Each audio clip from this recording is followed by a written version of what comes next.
Ladies and gentlemen, we extend our deepest gratitude for attending CSPS-Korea's Spring 2023 Annual Symposium.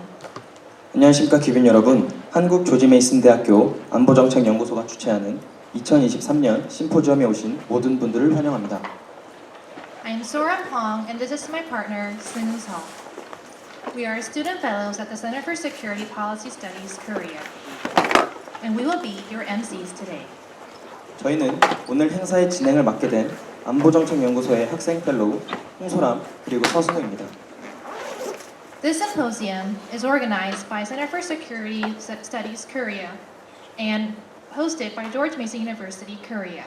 오늘 심포지엄은 한국 안보정책연구소의 주최와 한국 조지 메이슨 대학교의 주관으로 마련되었습니다. In commemoration of the 70th anniversary of the US-ROK alliance, this symposium will focus on the challenges posed by critical and emerging technologies, great power politics, and global polycrisis to the US-ROK alliance. We aim to explore ways to develop a future-oriented relationship in the changing security landscape. 올해 한미동맹 70주년을 맞이하여 저희 춘계 심포지엄은 핵심 신흥기술, 강대국 국제정치, 복합 위기로 변화하는 안보지원과 심화되는 신기술 경쟁 속에서 한미동맹이 나아가야 하는 방향을 모색해보고자 합니다. We would like to start the symposium with opening remarks from George Mason University Korea's campus dean, Dr. Robert Matz, through a video message. 이제 본 행사를 시작하겠습니다. 시작에 있어 한국 조지 메이슨 대학교의 캠퍼스 대표를 맡고 계신 로버트 매츠 학장님의 개회사를 시청하시겠습니다. 개회사의 한국어 번역은 오실 때 받으신 책자에서 확인하실 수 있으십니다. It is my pleasure and honor to welcome you to this symposium hosted by the Center for Security Policy Studies Korea. And I'm sorry that I cannot be with you here in person today. The Center for Security Policy Studies Korea is a branch of the Center for Security Policy Studies in Arlington, Virginia, at George Mason's campus there. The Center for Security Policy Studies, or CSPS for short, is a multidisciplinary research center whose members include experts in various security fields, as well as distinguished practitioners and residents. The CSPS-K is similarly multidisciplinary. With a focus on international security, the CSPS leverages its Arlington, Virginia location just across the Potomac River from Washington, D.C. to draw on the city's large numbers of defense and security experts, government officials, and senior military officers. The CSPS-K is similarly situated near Seoul, and the similar access that Korea's capital provides to officials and experts in the defense, security, and policy realms.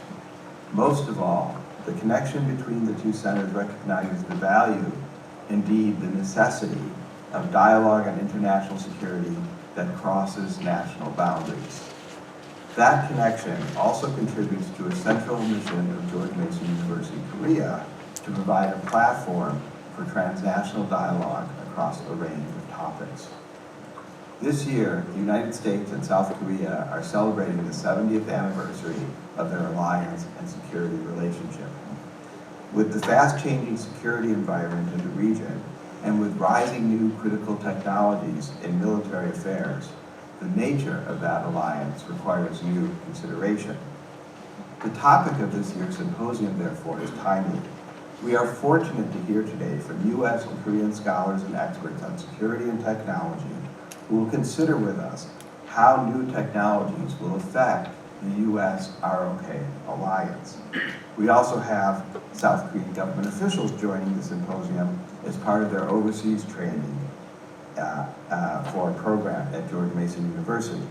I am pleased to welcome you all to the Incheon Global Campus in Mason, Korea, and I hope that the conversations today will continue fruitful conversations around the issue of new critical technologies in warfare and further cooperation between the U.S. and Korea and a challenging security environment. Best wishes on a great symposium.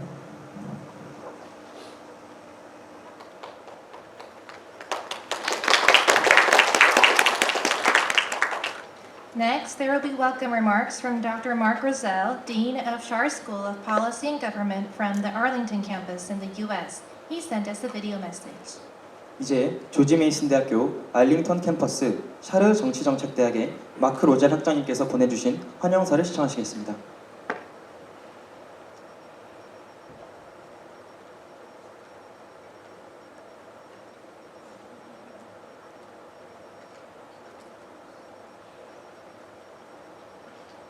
I'm Mark Rozell, the Dean of the Schar School of Policy and Government here at George Mason University, and we are very proud to host the Center for Security Policy Studies and its branch at the Mason Korea campus.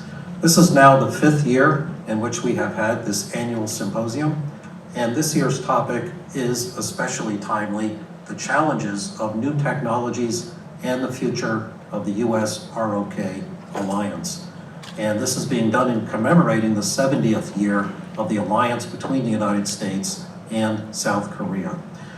This is an especially important topic given the rising importance of technology in the security arena, artificial intelligence in military affairs, and weaponization of it in the military and its impact on future warfare.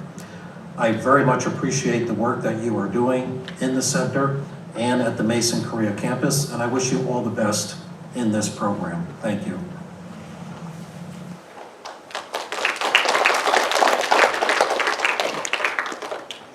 Now we will have the congratulatory remarks from Professor Ellen Laipson, Director of Center for Security Policy Studies, Arlington, through a video message. 마지막으로 안보정책연구센터 센터장이신 엘렌 레입슨 교수님의 축사를 시청하시겠습니다.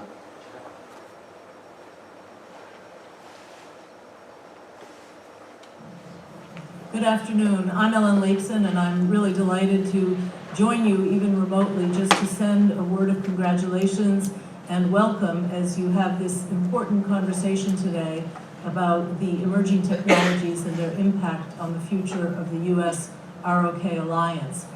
You're meeting at an exciting time. The Presidential Summit meeting in Washington convened just a year after a very similar summit was held in Seoul. And our two countries are really talking a lot about security cooperation, so it really provides a strategic framework for your conversation today. We understand that one of the outcomes of the summit in Washington is a new strategy about how the U.S. and the Republic of Korea will coordinate on the very critical question of nuclear weapons use in contingencies that we hope never occur. But that lends a gravitas to the conversation about technology and the alliance. It's certainly a piece of that story. So I'm delighted to just say congratulations to my colleague and friend, Professor Soyoung Kwon.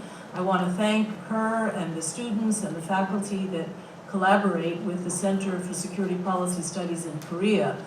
We try to have a spring conference in Korea, hopefully with some of us from Washington participating. This year that unfortunately is not the case. And then a fall symposium in Arlington at the Schar School where we talk about enduring topics of international security.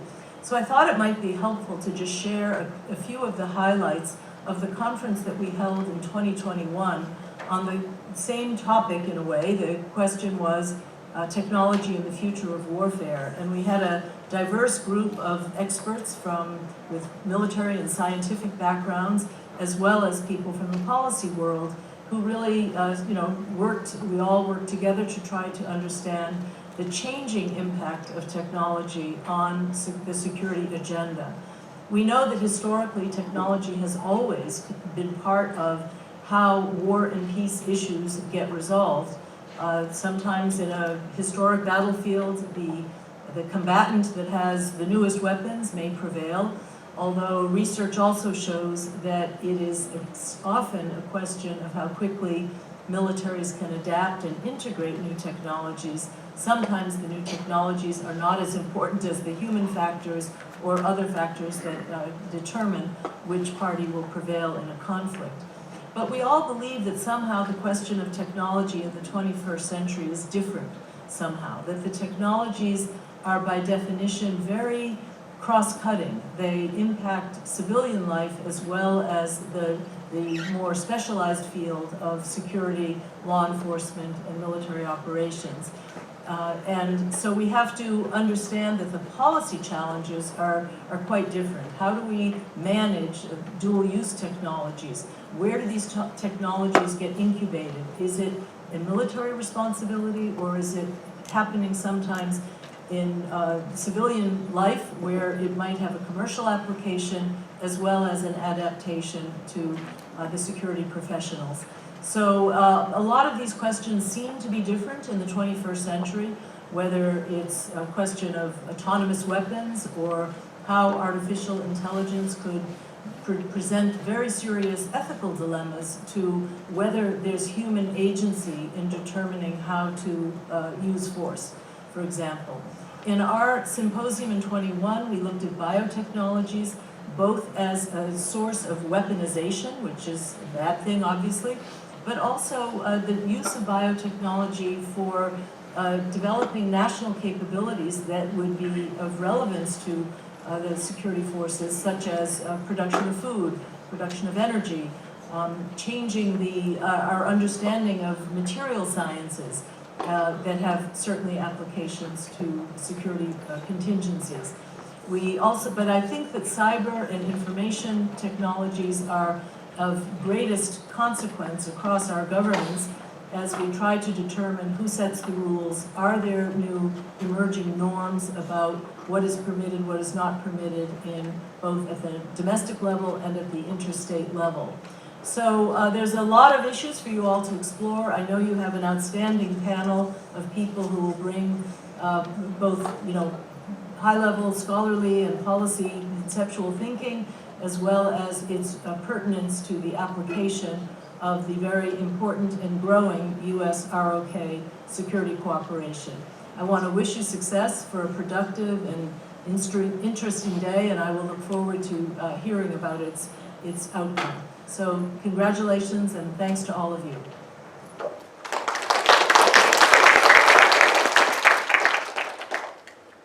Thank you, Dean Robert Matz, Dean Mark Rozell, and Director Ellen Laipson for your grateful remarks. 자리에 계시지 않지만 비디오로 본 심포지엄을 축하해 주신 로버트 매츠 학장님, 마크 로젤 학장님, 엘렌 레입슨 센터장님께 감사드립니다. Now we will have the concept note speech on today's topic by Dr. Soyoung Kwon, the Director of Center for Security Policy Studies, Korea. Dr. Kwon is an Associate Professor of Global Affairs at Mason, Korea, and specializes in the fields of diplomacy and security. 다음으로 오늘 심포지엄에서 다룰 주제에 대해 안보정책연구소 연구소장이신 권소영 박사님의 주제 발표가 있겠습니다. 권소영 박사님은 현재 한국 조지 메이슨 대학교 국제학과 교수님이시며 외교와 안보 분야의 전문가이십니다. 큰 박수와 함께 맞아주시면 감사하겠습니다.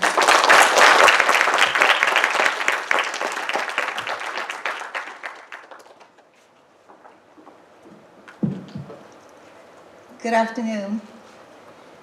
I'm delighted to be here to present to you, in person, the conceptual theme of today's symposium. We're starting with the US-ROK alliance. This is a key partnership between the United States and South Korea, and the purpose of it was to promote regional stability and security in Northeast Asia. Since 1953, this bilateral security relationship has served as a security guarantee for South Korea against the spread of communism and aggression of North Korea and China. The US-ROK alliance at 70 is now facing a new security environment. It features the US-China rivalry, the rise of competition in critical and emerging technologies, and a revolution in military affairs based on artificial intelligence. The Russian-Ukrainian war has demonstrated the changing mode of warfare, in which technology and security became a significant factor. The new trend calls for a revisit to the security relationship between the United States and South Korea. While the alliance remains strong and important for both countries, there are new security issues to be addressed in order to advance the future-oriented US-ROK alliance. I'm sorry, the light has blinded me for a second, so I'm a bit lost. The common interest in the alliance needs to be redefined, corresponding to the fast-changing security environment. In this endeavor, today's symposium focuses on two questions.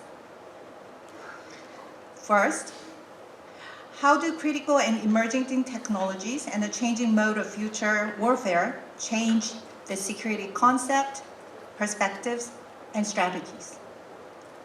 Second, how does the new trend affect the US-ROK alliance, and more broadly, the security environment in Northeast Asia? The rise of new technology and new security issues certainly invites a new agenda for the future of the US-ROK alliance.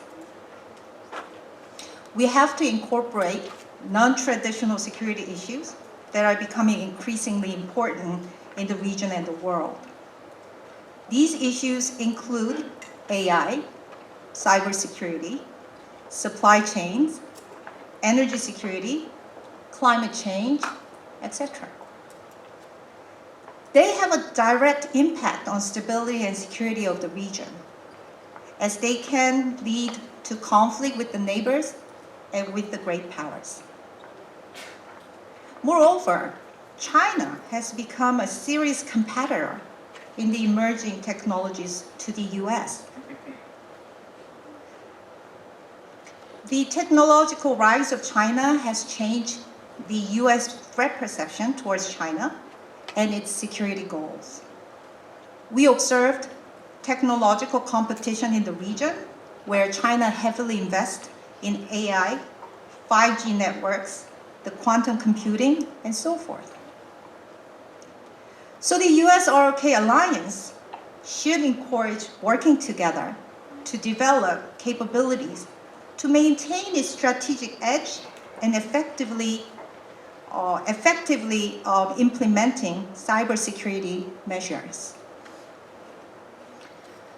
A new referent object of security always accompanies unprecedented challenges and opportunities. And the nature of the novelty always places these issues within the traditional realist thinking. Therefore, it will take some time for us to find the common ground for partnership and for cooperation within the existing framework of alliance. The new security paradigm involving high tech, such as Chip 4 alliance, has blurred the balance between security and economic interests. The intensifying US-China tech competition for influence and hegemony has created diplomatic and economic challenges to the countries in the region. Some countries are pressured to join the technology alliance and decoupling policy to exclude China from its high-tech supply chain. As a result, we're experiencing economic insecurity and technology nationalism. A study says alliance endures when there is a common perception of the enemy, common goals, trust, and domestic political support. A tech partnership can form and endure when these conditions are met. I hope today's session will address these questions.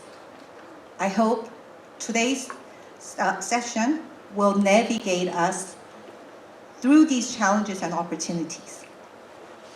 Luckily, we have experts joined today at this symposium to offer us a diverse perspectives and recommendations for moving forward the US-ROK alliance.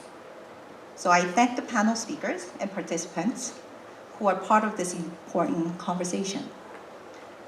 I also thank the Korean government officials joining us today who are participating in the overseas training program at our campus. And I especially thank George Mason University Korea and the Center for Security Policy Studies for making this event possible. Thank you very much.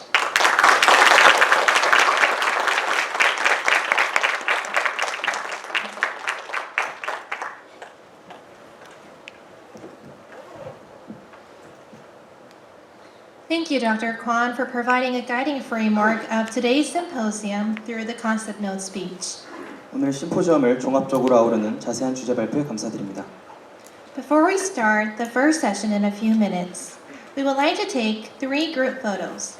For the first photo, we shall have all the panelists come up to the stage. 첫 번째 세션을 시작하기에 앞서 잠시 사진 촬영이 있겠습니다. 먼저 연사자분들께서는 사진 촬영을 위해 무대 위로 올라와 주시기 바랍니다.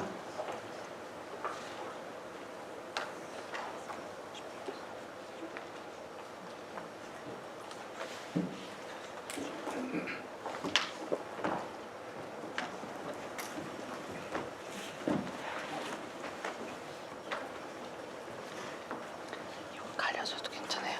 한수만. 괜찮을 것 같아요. 그래서 올리면 뒤에 적이 없어서. 조명을 좀 올려주실 수 있어요? 혹시 조명 좀 올려주실 수 있나요? 좀 앞으로, 교수님 앞으로 조금만. 선생님 중심이 안 맞아서 혹시 단체로 조금만 오른쪽으로 옮겨주세요. Just one step to your left, please. Just one more. 혹시 프로젝터 괜찮아요? 네. 그리고 프로젝터 혹시 위로 올릴 수 있어요? 네. 그건 안 돼요. 안 돼요? 네. 촬영하겠습니다. 1, 2, 3. One more. 1, 2.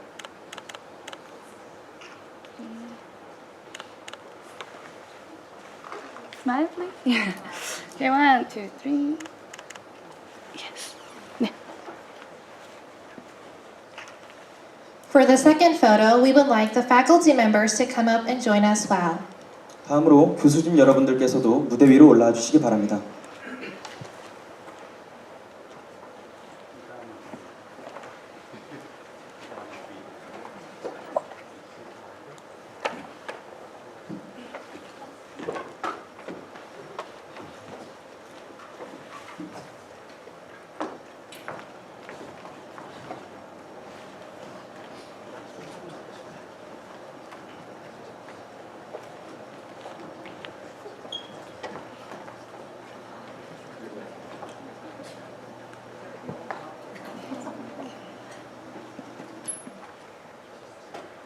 네, 촬영하겠습니다.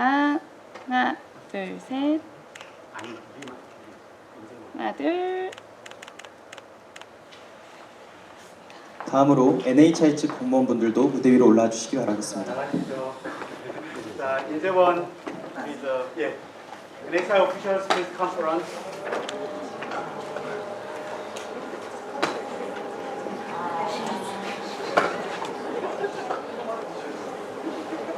자, 옆으로 뒤쪽으로 다 서시면 되겠습니다.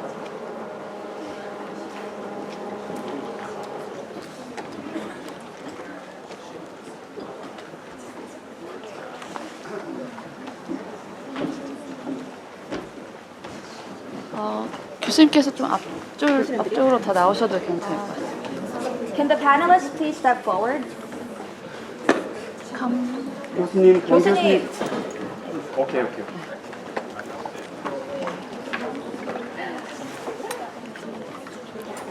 이쪽으로 더 오시면 좋겠다. 네, 저 뒤에 계신 분들이 살짝 오른쪽으로. 뒤에 계신 분들 좋습니다.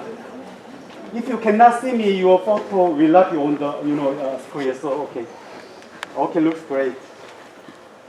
네. 좋습니다. 자, 안경 살짝씩만 올려주시면 네. 촬영 가겠습니다. 1, 2, 3.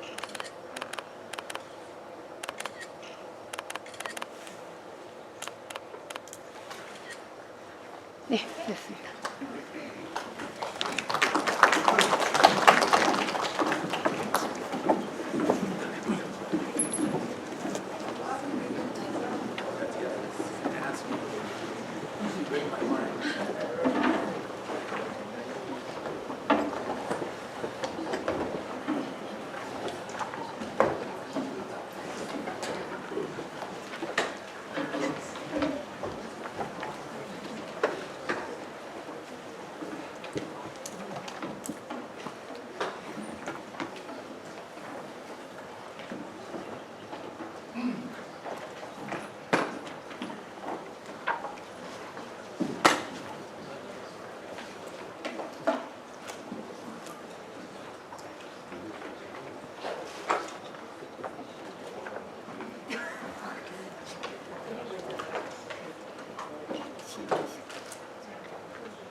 Now we shall begin the panel talk session. Introducing our four distinguished speakers. Our speakers, please come up to the stage. 이제 연사자 발표를 시작하도록 하겠습니다.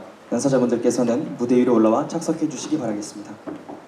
Our speakers will be Dr. Jungmi Cha, Director of Center for International Strategies at National Assembly Futures Institute, 이번 심포지엄의 연사자분들로는 국회 미래연구원 국제전략연구센터장 차정미 박사님, Mr. Mike Paluba, Deputy Special Advisor for International Relations at United States Forces Korea, 마이클 팔루바 주한미군 국제관계 부보좌관님, Dr. Alex Soohoon Lee, Associate Research Fellow at Korea Institute for Defense Analyses, 한국국방연구원 안보전략연구센터 선임연구원 이수훈 박사님, Dr. Daniel Pinkston, a lecturer in international relations at Troy University. 트로이대학교 국제관계학 전임 강사 데니얼 핑크스턴 박사님이십니다. Both the panel talk and discussion will be moderated by Dr. Pinkston. 이번 연사 발표와 주제 토의의 사회는 데니얼 핑크스턴 박사님께서 맡아주시겠습니다. 큰 박수와 함께 보셔주시기 바라겠습니다.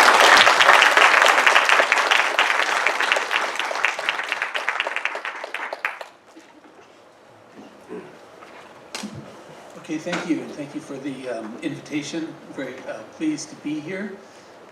Came last year as well. Thank you for all the organizers and all of that. We've gone through the introductions. We have about 15 minutes each.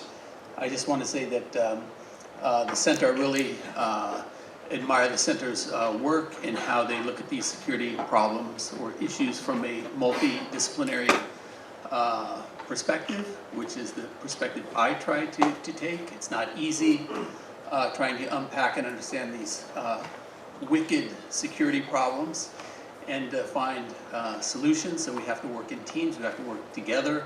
My background is in international relations. I'm not an engineer, but we have to work with engineers, lawyers, political scientists, environmentalists, and so forth to address some of these problems. So we'll begin with the first speaker. You can sit down or stand up.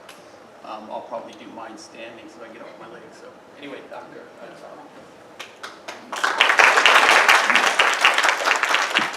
Thanks. I will do my presentation in Korean. 안녕하세요. 저는 국회 미래연구원의 차정미라고 하고요. 네, 제 백그라운드 말씀드리면 저는 중국 외교안보 연구를 하고 있고요. 중국 외교안보 연구를 하면서 최근에 아시는 것처럼 아침 오전에도 세션을 하셨겠지만 기본적으로 최근에 신흥 기술이라고 하는 AI 플러스 스페이스 테크놀로지 여러 가지 이제 신흥 기술과 관련된 국가 전략 그러면서 군사 혁신 연구를 하고 있고요. 큰 틀에서 보면 미중 기술 경쟁, 미중 우리 보통 얘기하는 전략 경쟁이 어떻게 보면 신흥 기술 주도 경쟁과 밀접 연계되어 있고요. 그런 차원에서 보면 미중 신흥 기술 경쟁 플러스 미래 리더십 경쟁이라는 구조에서 제가 잠깐 이제 오늘 발제는 사실 15분이어서 워낙 짧은 발제여서 큰 틀에서 이제 강대국 경쟁 그리고 강대국 경쟁과 연결된 신흥 기술 그리고 그런 강대국 신흥 기술 경쟁과 연계되어 있는 군사력 경쟁의 차원에서 말씀을 드릴 거고요. 이런 것들이 제시하고 있는 한미 동맹의 혁신, 한미 동맹의 미래를 말씀드리는 것으로 15분을 말씀드릴 것 같고요. 그 다음 저기 프레젠테이션 제가 넘기는 건가요? 어떻게 되죠? 넘겨달라고 말씀드리는 거예요. 네, 앞에 넘겨주시면 이거 네. 지금 이게 아니죠? 지금 이 슬라이드는 보시면 이게 보통 우리 국제정치 이론 중에 롱 사이클 티어리라고 있는데 롱 사이클 티어리에서 보면 보통은 주기적으로 보통 이제 폴 케네디를 포함해서 다수의 국제정치학자들이 얘기하는 것들은 100년에 한 번씩 롱 사이클로 리더십이 변화한다는 얘기를 하고 있고요. 그래서 그런 지금 글로벌 리더십이 변화하는 데 있어서 가장 핵심은 기술 혁신과 밀접히 연계되어 있다는 얘기를 하고 있고요. 그래서 2020년에 윌리엄 톰슨이 얘기한 그 얘기에서 보시는 것처럼 이제 허브스 지금 현재의 기술이 있고 이머전트한 테크놀로지가 나오는데 결국 그 다음 리더십, 글로벌 리더십을 갖는 국가는 이 이머전트한 테크놀로지를 주도하는 국가가 그 다음 특권을 갖는다라는 얘기를 하고 있는 거고 보시는 것처럼 맨 마지막에 보면 그다음 우리가 지금 보고 있는 emergent technology는 여기서 제시된 것처럼 AI, space, biotechnology 이거 말고는 뭐 최근에 얘기하는 퀀텀 테크놀로지 같은 것들이 있고요. 그리고 이런 차원에서 보면 우리가 얘기하고 있는 미중 경쟁에 대한 인식, 미국과 중국이 경쟁이 가속화된다고 우리가 얘기하는데 가속화되고 있는 공간과 전망을 볼 수 있는데 보시는 것처럼 이게 지금 최근에 중국이 얘기하고 있는 중국도 똑같이 최근에 얘기하는 것들을 듣고 있으면 폴 케네디가 아주 강대국의 흥망, 롱 사이클 티어에서 얘기하는 것처럼 최근에 전개되고 있는 기술 혁신이라는 것들이 중국의 강대국화의 핵심적인 요소가 될 것이라는 인식을 하고 있는 것들을 볼 수 있고 여기서 제시되고 있는 핵심적인 담론들이 중국이 가진 기술 혁신에 토대한 강대국화의 담론이라고 할 수 있고요. 보시는 것처럼 이제 한 세기 동안 없었던 100년간 보지 못했던 세계 질서의 대격변이 일어난다고 얘기하는 게 중국의 얘기예요. 보시는 것처럼 그런 100년간 본 적 없는 세계 질서의 격변의 핵심은 결국 중국의 부상이고 그 중국의 부상의 핵심적인 요소는 기술 혁신에 있다라고 얘기를 하고 있고 이건 지금 보시는 것처럼 지금 차이나 커뮤니스트 파리 뉴스 네트워크 중국 공산당 우리 기관지에서 나왔던 최근에 이제 트렌드를 보여주는 것들 중에 보시면 결국은 AI라든지 바이오테크놀로지, 스페이스 테크놀로지, IoT 같은 퀀텀 사이언스 테크놀로지 같은 이런 신흥 기술들이 중국의 강대국화 핵심적인 기회를 제공할 거다라는 인식을 갖고 있는 걸 보실 수가 있고요. 이게 이제 후한강이라고 굉장히 베이징대의 중국의 저명한 경제학자가 이 즈음에서 시진핑이 100년간 본 적 없는 대격변의 시대라고 얘기하면서 얘기됐던 시기에 나왔던 리포트인데 보시면 후한강이 얘기하는 향후 미래 질서에 대한 전망인데 보시는 것처럼 사이언스 테크놀로지 부분에서 기술 혁신을 주도하면서 중국이 미국과의 격차를 엄청나게 벌릴 거고 그러면서 실질적으로 그 옆에 그래프를 보시면 결국은 우리가 글로벌 파워 시프트라고 하는 이러한 신흥 기술 혁신의 토대에서 글로벌 파워가 미국에서 중국으로 지금 현재 있는 선진국에서 developing country로 힘이 이동할 것이라고 전망을 하고 있고요. 사실은 이러한 것들이 중국이 21세기 중엽 세계 인류 강국이 되겠다고 하는 중국몽 그러면서 그런 중국몽의 핵심 토대가 되고 있는 AI를 포함한 신흥 기술 혁신에 토대한 중국의 강대국화에 대한 자신감과 비전이라고 할 수 있고요. 이게 단순히 어떻게 보면 거꾸로 보면 중국이 이렇게 신흥 기술 혁신을 주도하면서 강대국화하겠다는 중국의 비전은 여기 우리 한미동맹을 얘기하려고 여기 같이 계시는 분들이 계시지만 기본적으로 미국의 프라이머시에 대한 도전이 되고 있다고 인식을 하고 있는 거고요. 그런 차원에서 봤을 때 그 미국의 프라이머시를 위협하는 핵심적인 요소도 중국의 신흥 기술 혁신에 토대한 신흥 기술 경쟁력에 토대한 강대국화라는 것이 가장 핵심적인 위협인식이라고 할 수 있고요. 그 차원에서 봤을 때 여러분들이 최근에 많이 듣고 있는 미국이 테크놀로지컬 엣지라고 하는 첨단 기술 우위에 기반한 프라이머시 시큐리팅이라고 프라이머시를 유지하겠다고 하는 그랜드한 전략이 굉장히 확대되고 강화되고 있는 것을 보실 수가 있고요. 그 차원에서 이제 뭐 아시는 것처럼 에릭 슈미트가 2년 전에 AI 리포트 NSC AI라고 해서 결국 AI 국가안보 전략 리포트를 냈던 것처럼 에릭 슈미트를 포함해서 다양한 민관의 뭐 정부 학자들, 엔지니어링 과학자들이 포함되는 SCSP에서 작년에 이제 발간됐던 리포트를 보시면 이게 이제 이머징 테크놀로지 분야에서 미중 간의 경쟁 상황이고 향후 트렌드를 보여주는 그래프고요. 보시는 것처럼 뭐 AI와 이런 바이오테크놀로지와 이런 것들이 대부분 현재는 컨테스트에 대해서 그러니까 미국 쪽에 있지만 기본적으로 이런 트렌드들이 굉장히 중국으로 가는 것들, 뭐 우리 보는 어드밴스드 배터리는 5G, 어드밴스 커뮤니케이터 쪽 같은 것 그런 것들이 이제 중국이 우위를 잡고 있고 이런 상황에서 계속 이런 것들을 어떻게 이런 신흥 기술 핵심 크리티컬 이머징 테크놀로지라고 하는 신흥 핵심 기술 분야에 미중이 누가 주도를 할 것이냐라고 하는 것들이 결국은 미래 글로벌 리더십을 주도하는 국가를 결정하게 되겠다는 인식이 사실은 이런 신흥 기술 분야의 미중 패권 경쟁을 가속화하는 핵심 요소라고 할 수 있고요. 그런 차원에서 보면 밑에 보시는 거는 2021년도에 전인대 상무위원회라고 우리로 있는 국회죠. 전인대 상무위원회에서 국가개발위원회 그 위원장이 발표했었던 내용들 보면 엄청나게 사실은 중국은 자신감을 가지고 있어요. 보시는 것처럼 신흥기술, 디지털 경제 분야의 페이턴트 특허의 39.2%가 중국이다라는 얘기를 하고 있고요. 나머지 보통 이제 AI니 퀀텀 컴퓨팅의 IoT 같은 분야의 특허에서도 중국이 1등을 하고 있다는 발표를 했었던 게 이 리포트에 나오고, 그런 것처럼 실질적으로 보면 중국이 이러한 신흥기술 분야의 주도권 경쟁의 토대에서 강대국화를 하겠다는 자신감을 갖고 있는 걸 보실 수가 있고요.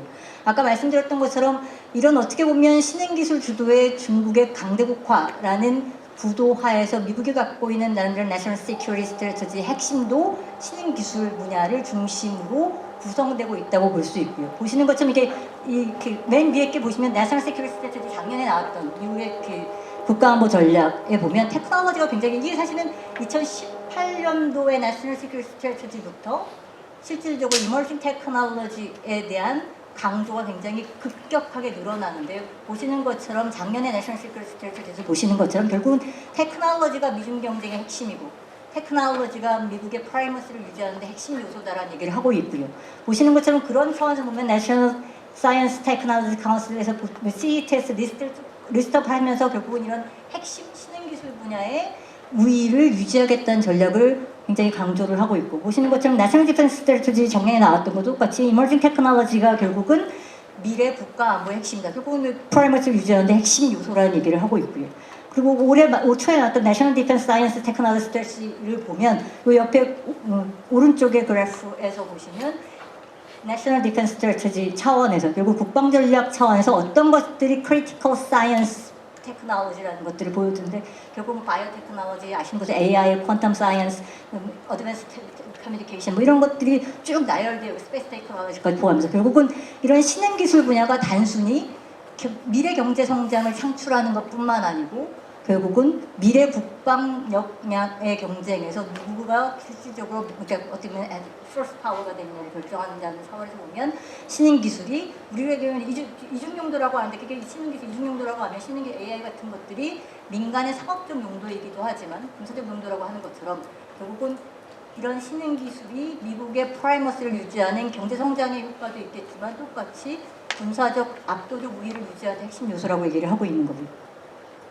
이것도 마찬가지로 중국도 똑같아요. 중국도 보시는 것처럼 이렇게 14차 5개년 계획에 나왔던 리스트예요. 여기서 보면 14차 5개년에서 똑같이 핵심 전략 기술을 선정을 하고 있어요. 유사하죠. AI, 퀀텀 사이언스, 인테그레이티드 서킷, 반도체 같은 거고요.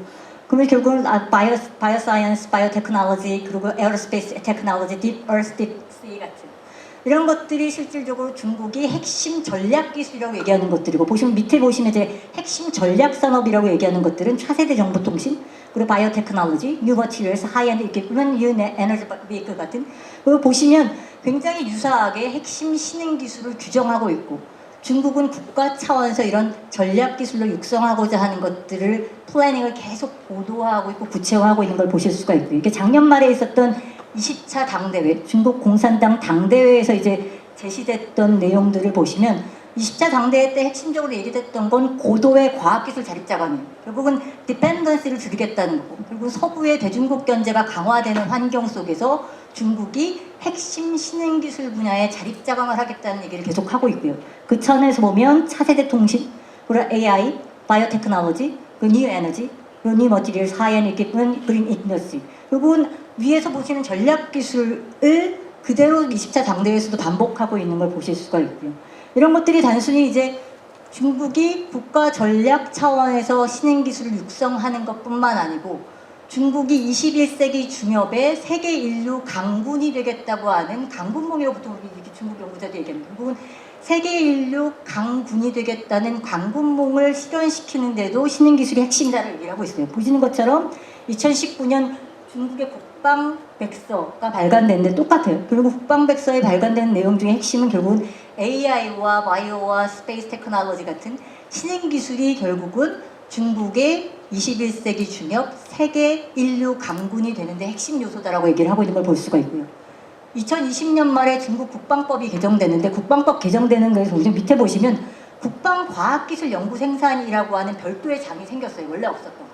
결국은 국방법이 개정되면서 국방과학기술연구라고 하는 별도의 장이 생기면서 보시는 것처럼 국방과학기술도 자립자강했다. 그리고 결국은 군이 실질적으로 국가가 신흥기술, 핵심 기술에서 자립자강하는 데 기여해야 한다라는 얘기를 하고 있고요.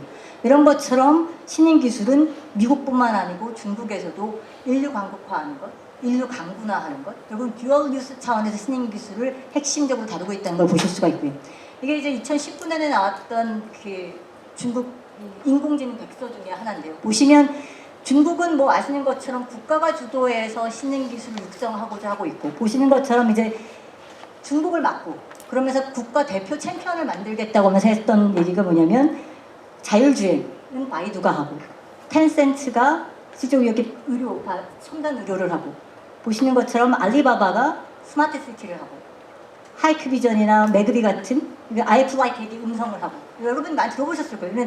우리는 글로벌한 핵심 AI 기업들한테 각 분야의 기술 혁신을 주도하도록 국가 대표라는 명칭을 주면서 본인들이 주도해서 만들어내는 테크놀로지를, 오픈 리소스를 지속적으로 중소기업들한테 제공하도록 한 게 인공지능 백서에 나오는 얘기고요. 단순히 이게 국가가 주도해서 신기술을 육성하는 것뿐만 아니고, 보시는 것처럼 과학기술 외교로 중국이 강대국화의 핵심적인 결국은 과학기술 자립자강하는 것도 있겠지만 인플루언스를 확대하는 것, 영향권을 확대하는 것이 가장 핵심적인 목표 중 하나인데, 결국은 영향권을 확대하는 거나 인플루언스를 확대하는 거의 핵심 요소도 보시는 것처럼 과학기술이 핵심 요소라고 할 수 있어요. 보시는 것처럼 이거는 Alliance, 엔소라고 해서 1대1로 국제과학조직연맹이라고 하는 거고요. 개발도상국들을 회원국에 참여시켜서 녹색기술, 바이오기술, 디지털 기술, 다양한 신흥기술 분야의 얼라이언스를 구축하고 있는 것들을 보실 수가 있고요. 이거는 이제 스페이스 테크놀로지도 마찬가지고, 결국은 단순히 과학기술 자립자강 신흥기술 주도뿐만 아니고 중국 주도의 기술을 가지고 영향권을 확대하는 것들을 하고 있는 것들이 보시는 것처럼 압스코라고 해서, 여기 옆에 왼쪽 거는 아르테미스 아코르라고 미국이 지금 우주기술과 관련된, 우주규범과 관련된 연대와 외교를 하고 있다고 한다면, 오른쪽에 보시는 거는 압스코라고 해서 중국이 주도해서 이란, 파키스탄 같은 개발도상국들이 참여하는 우주기술 연대, 우주기술 외교 프레임워크라고 하고 있습니다. 결국은 이런 것들이 단순히 그냥 외교 프레임워크가 아니고 기본적으로 새틀라이트를 실질적으로 거기서 이제 개발시켜주고, 새틀라이트 개발하는 것뿐만 아니고 거기서 론칭도 해주고 하는 방식으로 협력을 해가고 있는 걸 보실 수가 있고요. 이런 것들이 사실은 모든 것들이 어떻게 보면 과학기술의 신흥기술 분야가 단순히 국가전략뿐만 아니라 말씀드렸던 것처럼 국방법의 국방백서에 나오는 얘기인데요. 결국은 이런 것들이 결국은 미래전쟁이 변한다는 인식에 근거하고 있어요. 미래전쟁의 양상이 결국은 과거가 아니고, 여기 보시면 맨 마지막 그 화이트 페이퍼에 보시면 결국은 informationized war이라고 하는 게 결국은 과거의 정보화 전쟁이라고 했던 것들이 지금은 진화 전쟁으로 가고 있다라고 중국이 2019년 화이트백스에서 얘기를 하고 있고, 결국은 새로운 군사력 경쟁으로 이런 진화 전쟁의 양상이 될 것이다라고 얘기를 하고 있고, 맨 마지막에 보시면 결국은 이러한 인식에 근거해서 중국이 전통적 방식으로 군사력 격차를 줄인 건 어렵겠지만 AI, 퀀텀, 데이터 뭐 이런 실질적으로 신흥기술에 기반한 미래전쟁 양상을 주도할 수 있는 기술 혁신을 통해서 군사력 격차를 줄여가겠다고 하는 게 중국의 전략이라고 볼 수 있고, 이거는 쭉 보시면 그냥 이렇게 이쪽에 보면 민군협력의 구조인데요. 결국은 이런 신흥기술이라고 하는 것들이 이중 용도라고 얘기하는 밀리터리 용도가 있고, 그리고 사실 커머셜한 용도가 있는 게, 그것처럼 똑같이 신흥기술 혁신을 주도하는 거버넌스 체계 또한 똑같이 민군 융합의 구조를 갖고 있어요. 왼쪽이 군사, 오른쪽이 민간의 정부 체계고요. 왼쪽에 보면 군사과학원 플러스 군사과학기술처럼 실질적으로 신흥기술에 투자하고 있는, 군사혁신을 하면서 군사과학기술을 혁신하면서 그것들을 또 스피드오프라고 하는데 보통 이제 민간 기술에 주기도 하고, 여기 국무원에 보면 공업정보하고 국방과학기술공업국이 있는데, 저거는 사실은 국영방산기업들 관리하는 정부기관인데, 사실 국영방산기업 기술들이 이쪽으로 넘어오는 스핀온 내는 경우가 있고, 이건 보신 것처럼 왼쪽은 다르파에서 AI 넥스트 캠페인에 썼던 거고, 오른쪽은 전군 무기구매망이라고 해서 중국에서 이제 우리 보면 R&D 플러스 무기 획득하는 홈페이지가 있어서 지금 이게 닫혀 있어요. 과거에 이제 오픈되어 있을 때 보시면, 여기 보시면 전군 무기구매왕이라고, 무기구매와 군사기술 R&D 프로큐어먼트 하는 것이 보면, 여기도 AI가 핵심 배너에 걸려 있어요. 보시는 것처럼 진흥화 전쟁 양상에 대비한 군사 투자에 얼마나 이렇게 집중하고 있는 걸 보실 수가 있고요.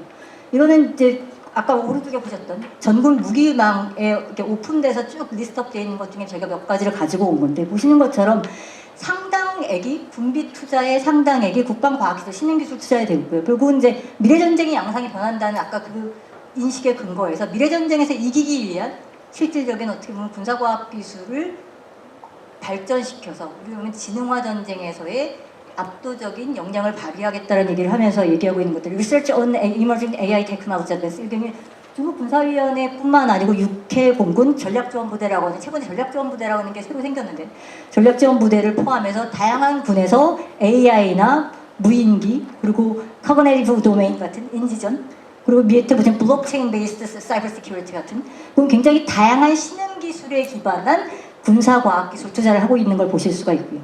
전략하기로 2020년도에 이제 굉장히 나름대로 권위 있는 그 국방대학에서 얘기하고 있는 군사전략책이 나오는데, 거기서 보시면 전략학에서 쭉 나열하다가 마지막에 결국은 이런 미래전쟁의 양상이 군사 도메인들을 바꾸고 있다고 얘기하고 있어요. 그러면서 저기서는 6가지 새로운 군사 도메인을 얘기하는데, 보시면 스페이스, 사이버, 딥시, 심해라고 얘기하는데, 그 심해 전쟁이라고 하는, 보통 이제 뭐 우리 얘기하면 하이퍼소닉 미사일 포함해서 기본적으로 심해, 그 다음에 폴러 워페어, 바이오테크놀로지 워페어, AI 워페어, 이게 6가지가 중국의 군사전략학에서 나오고 있는 6가지 신흥 도메인이라고 할 수 있고, 이런 차원에서 보면 미래전쟁의 공간이 단순히 과거의 전통적 공간이 아니고 굉장히 다양한 스페이스를 포함해서 다양한 공간으로 확대되고 있는 걸 보실 수가 있고요. 이런 단순히 이제 미래전쟁이라고 하는 우리가 기술 차원이 뿐만 아니고 이런 신흥 기술과 연계된 미래전쟁, 군사력 경쟁의 양상이 사실은 이렇게 룰, 에틱스하고 이제 밀접히 연계됐어요. 그럼 누가 이 룰을 만들 거냐라고 하면 결국은 신흥 기술과 관련된 노움과 룰과 레귤레이션이 없는 상황에서 결국 이걸 누가 주도할 거는도 핵심적인 논쟁이 되고 있고요. 보시는 것처럼 뭐 미국도 유럽도 기본적으로 AI와 관련된 레귤레이션 얘기하고 있고, 밑에 보시는 건 중국이 2021년 말에 유엔에 제출한 그 AI 군사화에 대한 입장 문건이라는 것을 발표했는데, 거기 보시면 거기 다 이게 중국은 기본적으로 본인들이 최초로 AI 군사화에 대한 윤리 규범을 제시했다고 자랑을 하고 있어요. 그러면서 얘기하는 건 뭐냐면 주권 침해해서는 안 되고 AI를 이용해서 군사력 우위를 추구해서도 안 되고 하는 몇 가지 8가지 조항을 마련하고 있어요. 그리고 이런 것들을 포함해서 최근에도 이제 그 AI 윤리 규범들을 얘기하고 있는데, 그런 것처럼 단순히 기술 경쟁뿐만 아니고 윤리 규범 경쟁이 동시에 진행되고 있다는 걸 볼 수가 있고요. 이런 것들이 사실은 굉장히 대표적으로 요즘 최근에 많이 대표적으로 보여지는 거, 우리가 양상을 볼 수 있는 게 우크라이나 전쟁이에요. 최근에 이제 Foreign Affairs에 나왔던 Big Tech Wars War이라는 건 기본적으로 이제 결국은 우크라이나 전쟁이 보여주고 있는 것들이 우리가 아까 얘기한 신흥 기술의 이중용도, 전장의 변화, 미래전쟁의 양상, 이런 것들 다 한꺼번에 보여주면서 결국은 전쟁의 주체도 변한다는 얘기를 하고 있는 거예요. 결국은 우리가 우크라이나 전쟁에 스페이스X도 아시는 것처럼 스페이스X에게 스타링크 제공하고, 클리어듀 AI가 안면인식 기술 제공하고, 아마존과 구글과 메타 같은 빅테크 기업들이 데이터 시큐리티를 지원해주고 하는 것들을 했었던 것들이 최근에 굉장히 주목받고 있고요. 중국도 똑같이 그걸 주목을 하고 있어요.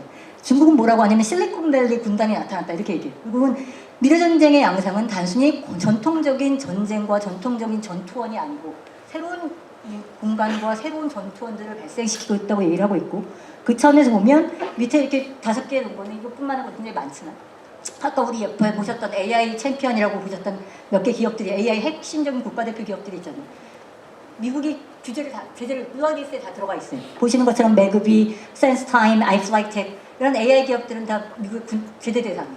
물론 신장 위구르와 같은 인권 문제에 제재당하고도 있긴 하지만 군사화될 수 있는 기술에 대해서 제재한다는 얘기를 하고 있고요. 그런 것처럼 실질적으로 이런 AI 기업에 대한 제재와 AI 기업 경쟁이라고 하는 게 단순히 기술 경쟁이라고 하는 것들을 넘어서 군사력 경쟁 차원에서 이루어지는 걸 볼 수 있고요.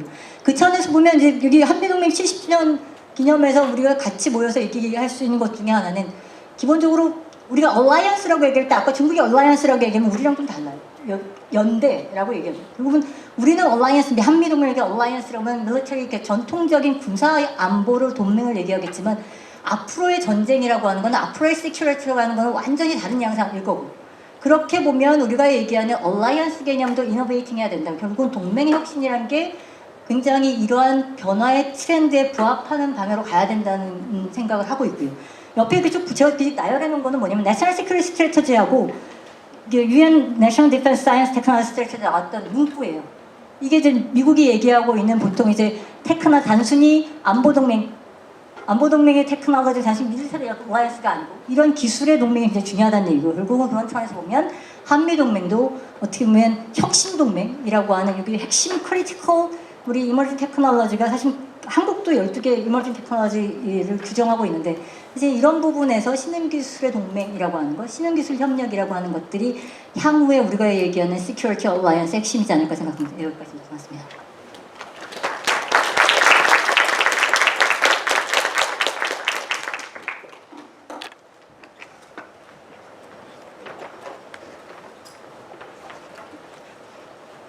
Okay, thank you so much, Dr. Cha. Next is Mike Paluba from USFK.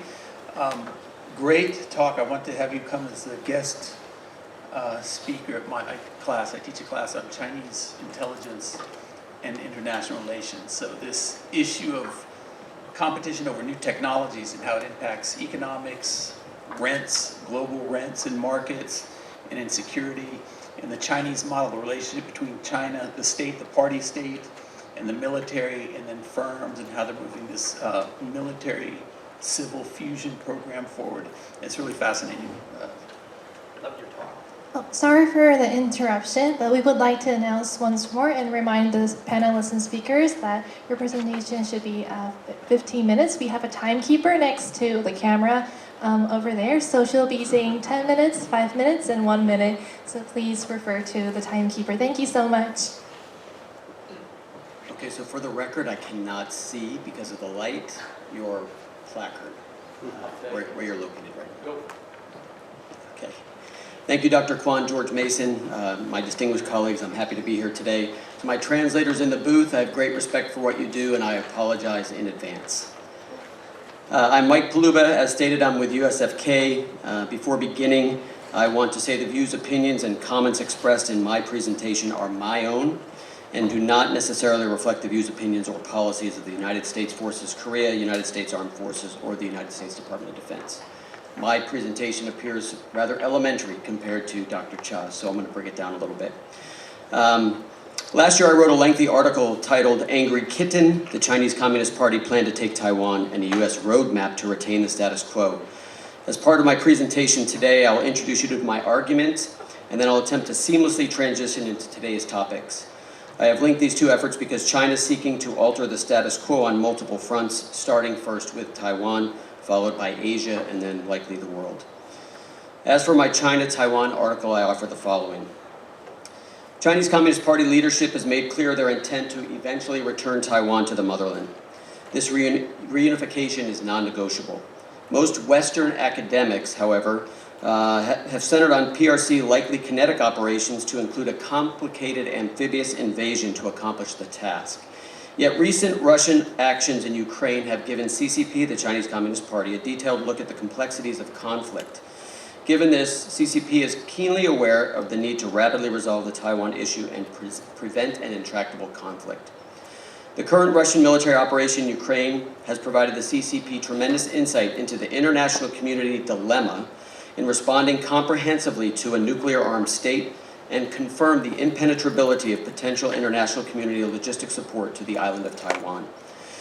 Now that Chinese President Xi Jinping has solidified his emperor-like status, the window is open for CCP to take action on Taiwan. CCP will achieve their goal by incorporating lessons learned from the ongoing conflict, and they will not directly strike or attack Taiwan. Instead, they will choose to disrupt, quarantine, and constrain Taiwan while simultaneously openly offering alternative informational viewpoints and threatening Taiwan and other regional powers with economic and/or military action to prevent direct engagement by or with foreign forces. With this in mind, I offer that the PRC played its hand in August 2022 and April 2023, and CCP planning is now focused on non-kinetic isolation or quarantine operations, and how best to prevent a regional or international military response to accomplish their reunification goal. It is important to note that the term quarantine was intentionally used here and not blockade. A recent RAND study offers the following explanation. Typically, blockade refers to enemy actions, enemy activities that you're trying to prevent. In this case, because the People's Republic of China does not view the government on Taiwan as sovereign, and thus rejects the idea that a state of war could exist with an enemy, we use the term quarantine. As part of these exercise activities, PRC military analyst Pinkston in the CCP mouthpiece media publication Global Times indicated the PRC intent was to surround the island, seal off the island, cut off reinforcement by foreign intervention forces, and launch attacks on military bases in Taiwan if required. If I move along north-south lines of longitude, CCP intent then is also directed at, but not limited to, US, Japan, South Korea, Philippine military installations and forces. By eliminating threats from the nearest US installations, China will have the tyranny of distance advantage, and quarantine exercises should give the US and our allies now insight into CCP intent around Taiwan and the greater Southeast and Northeast Asia regions. China, now using all instruments of national power, will continue to attempt to message and exert influence over Taiwan, the region's main players, US, Japan, South Korea, and minor players such as the Philippines, ASEAN, and Australia, and the rest of the international community about the need to refrain from comment about their action, which is an internal issue. In fact, today, CCP efforts to pressure Taiwan and all their nations in information and military space to include the gray zone are clear attempts by China to prepare the battle space. I would argue that these CCP efforts have already altered the regional status quo, which has defined US presence and US-Taiwan relations for more than the last 40 years. With this understanding, immediately prior to the reunification effort, CCP would likely communicate directly with national government leadership in Seoul, Tokyo, and perhaps Manila, along with Five Eyes nations to prevent international involvement and prohibit use of American forces and facilities in Korea and Japan, as well as prevent deployment of US forces to the Philippines. By threatening to target US-only bases and Taiwan forces, while at the same time avoiding those forces of the allies, Beijing would work to split Washington from its key regional partners. In this scenario, America's allies would be deciding whether to intervene in a cross-strait conflict that they have not yet been directly implicated in, rather than responding to a direct attack on their own forces. We expect the Chinese media and diplomats would probably portray their restraint as an attempt to limit horizontal escalation of the conflict and shift blame solely to the United States as part of this conflict. Failure by any one of those nations, those capitals, to comply with the PRC request may result in the threat of direct targeting of their forces and their population centers. But China will make every effort to avoid kinetic conflict, which would challenge their legal, peaceful resolution narrative. Moving forward, we can expect CCP to simultaneously physically confront and physically cooperate to achieve their combined effects. They will demonstrate their will and exercise their capability to secure and induce the desired behavior. August 22 was the start of the CCP offensive. Now that I've shared my thoughts on that particular issue, I'll go to the key topics of this symposium. The first is emerging technologies. While significant attention could be paid to the ever-present North Korea threat or even Russia's presence in the region, I will remain focused on China. China is paying particular attention to critical and emerging technologies and how these technologies are changing the mode of future warfare with regards to security concept, perspectives, and strategies. According to the Australian Strategic Policy Institute, China is beating Western democracies in research output in 37 of 44 technical areas deemed critical for economic growth and military power. Yet the most important technology, and my focal point, is China's research and advances in artificial intelligence. Artificial intelligence and its subset machine learning, which are classified as force enablers, multipliers, and/or disruptors, will transform the way war is conducted in every domain, from undersea to outer space, as well as cyberspace. The PLA writings offer something a little bit short of conflict, however, that I want to focus on. It's perhaps more critical to this discussion. China has created a strategic support force to research and develop plans for conducting cognitive warfare in coercive campaigns. Cognitive warfare can be functionally defined as the weaponization of public opinion by an external entity for the purpose of influencing public or governmental policy and destabilizing public institutions. According to Baumann of the Chinese Aerospace Institute, CCP believes that cognitive domain is imperative to achieving victory in any conflict. The PLA desires soft kill methods to create an atmosphere of insecurity, uncertainty, mistrust within the enemy, and increasing internal friction and decision-making doubts on the enemy side as well. According to the Center for Naval Analysis, PLA daily articles highlight use of AI in cognitive warfare as part of their coercion campaign. 4 key areas that I identified. The PRC will look to use big data, AI, and psychological modeling to strike at cognitive gaps between social groups, especially the alliance system of the strong power, that's specifically the US, to exploit contradictions in interest and perceptions between groups that create division.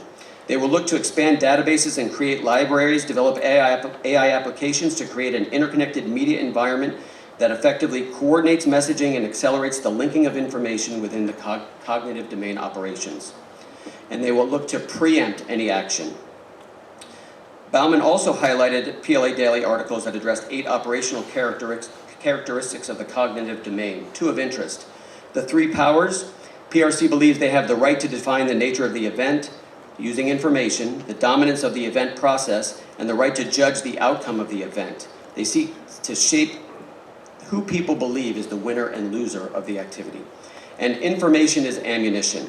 Short videos, if you think TikTok, have become the first scene for public to understand various major events, in particular a conflict or war. Thus, anyone in control of that social media platform has an advantage to regulate what is seen. How does this new trend affect the security environment in Asia? U.S. Army Field Manual indicates that current security environment, China imposes low level of violence and new types of violence, mainly in the gray zone that does not trigger significant military responses. In these cases, China sees itself in a state of war with its adversaries, but the adversaries do not. Such a disparity in perspective is dangerous for those nations opposing China that endure low levels of violence for long periods of time, slowly cede interests until it's too late to respond effectively. China's view of conflict includes 3 aspects: comprehensive national power, deception, and the 3 warfares. Comprehensive national power, deception are pretty self-explanatory, so I will just briefly address the 3 warfares.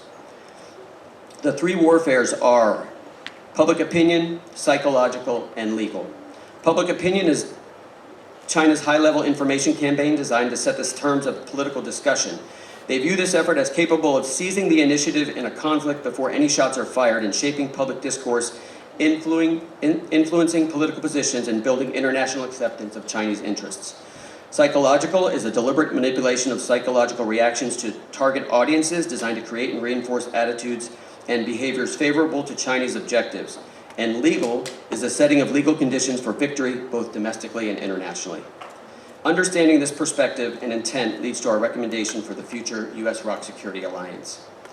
With China's intent in mind, my recommendation for the future of the US-ROK security relationship is to promote peacetime shaping, also known as Phase 0 in military channels, and develop a counter-cognitive coercion toolbox to counter Chinese efforts. The US-ROK security relationship must work together and with other regional global like-minded partners to influence through the information dimension to achieve victory in the human dimension. China and Russia are positioned to win without fighting when they can control the narrative and the facts on the ground. To counter this reality, US and ROK must work to alter CCP's ability to provide disinformation to the Western world, while also at the same time, they must find ways to message effectively to the Chinese mainland populace. This effort must be targeted at pre-kinetic operational phases to include normal peacetime competition or early crisis. Russia's war in Ukraine is not merely kinetic. It involves a fierce struggle over the leader's will and the public opinion among the people of Ukraine and the world. In this cognitive battle, the dissemination of information through digital means has become a significant factor shaping the war's likely outcome. This article from Tagaki in 2022 indicates that the war in Ukraine shows the limits of cognitive warfare in providing an independent strategic advantage. Yet I would offer the problem with this comparison is the situation in Ukraine is in fact kinetic, and the reality of real-time photos, videos of actual death and destruction detracts from the effectiveness of the cognitive disinformation campaign. If true, and if China can control the narrative, while at the same time constrain operations in a peacetime or non-kinetic phase, they may achieve their cognitive effect and win the war without ever fighting a battle. US and ROK allied intelligence operations require both horizontal and vertical understanding of the Chinese Communist target set, along with a deep understanding of likely CCP narratives and intent.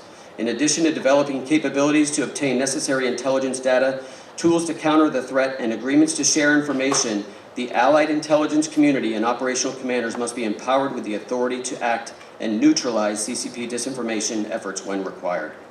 Since 2014, Russia has demonstrated the effectiveness of spreading disinformation through digital means. The war in Ukraine, however, has shown that the best weapon of a democratic society is accurate publicity and the rapid disclosure of information. It is critical that the US and ROK, and to some extent Japan, address this immediate concern before CCP acts on Taiwan. Failure by the US-ROK and regional global partners to address CCP cognitive coercion efforts will result in the loss of Taiwan, forever altering the Northeast and Southeast Asian landscapes, international trade, and US-led global international order. More specifically to this region, any change to the regional status quo will send shockwaves through Seoul and Tokyo, reduce US power and credibility, and potentially allow CCP to dictate future economic, diplomatic, information, and military arrangements and agreements in the region. Fortunately, as highlighted by USFK and UNC Commander General Paul LaCamera on Tuesday, the US-led institution's role in crisis management on the Korean Peninsula and peace in Northeast Asia cannot be replicated by any other organization. For the alliance, the presence of this ready-made UN-authorized coalition should not be underestimated, and the like-minded partners are here and in Japan ready to begin work to maintain the status quo. It's important to note that the US-ROK cannot stand alone in this effort. It's going to require a larger coalition of like-minded partners. Thank you very much. Okay, great. Thank you. Right on time. Great talk on China, rise of China, technologies, Taiwan, alliance dynamics, Chinese cognitive coercion, and so forth. A lot to unpack there, so I'm sure we'll have some great questions during the Q&A. So our next speaker is Dr. Soohoon from KAIDA.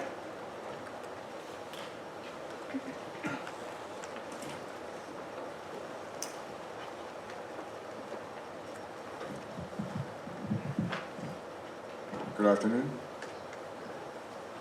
My name is Alex Jungmi. I'm from KAIDA, Korea Institute for Defense Analysis. At KAIDA, I research US-Korea alliance, US foreign security policy strategy, and recently Korea, US, Japan trilateral security cooperation. In fact, during the G7, upcoming G7, I think it starts from today or tomorrow, there will be a talk among the three parties, three leaders of Korea, Japan, and US regarding the security cooperation, how to materialize and solidify the cooperation. So I am also teaching at Korea University at the Division of International Studies. So it's very good to be back on campus, and I really love the setting.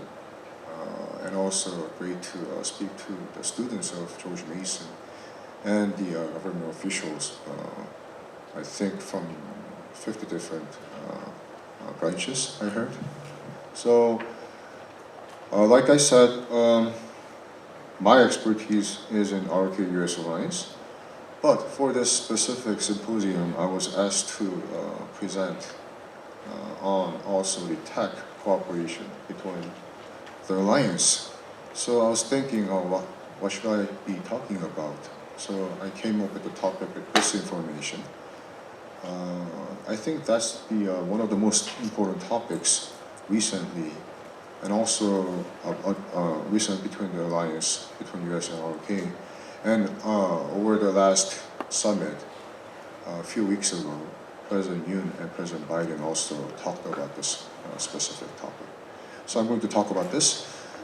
But I figured when we were taking photos, I figured that like in most of our audiences are Korean speaking, I think the first language. So I'll be making a presentation in Korean, and also it is written in English, so I'm sure the English speakers can understand with the slides. And also for the discussion session, I'll try to do with both languages. So, okay, here we go.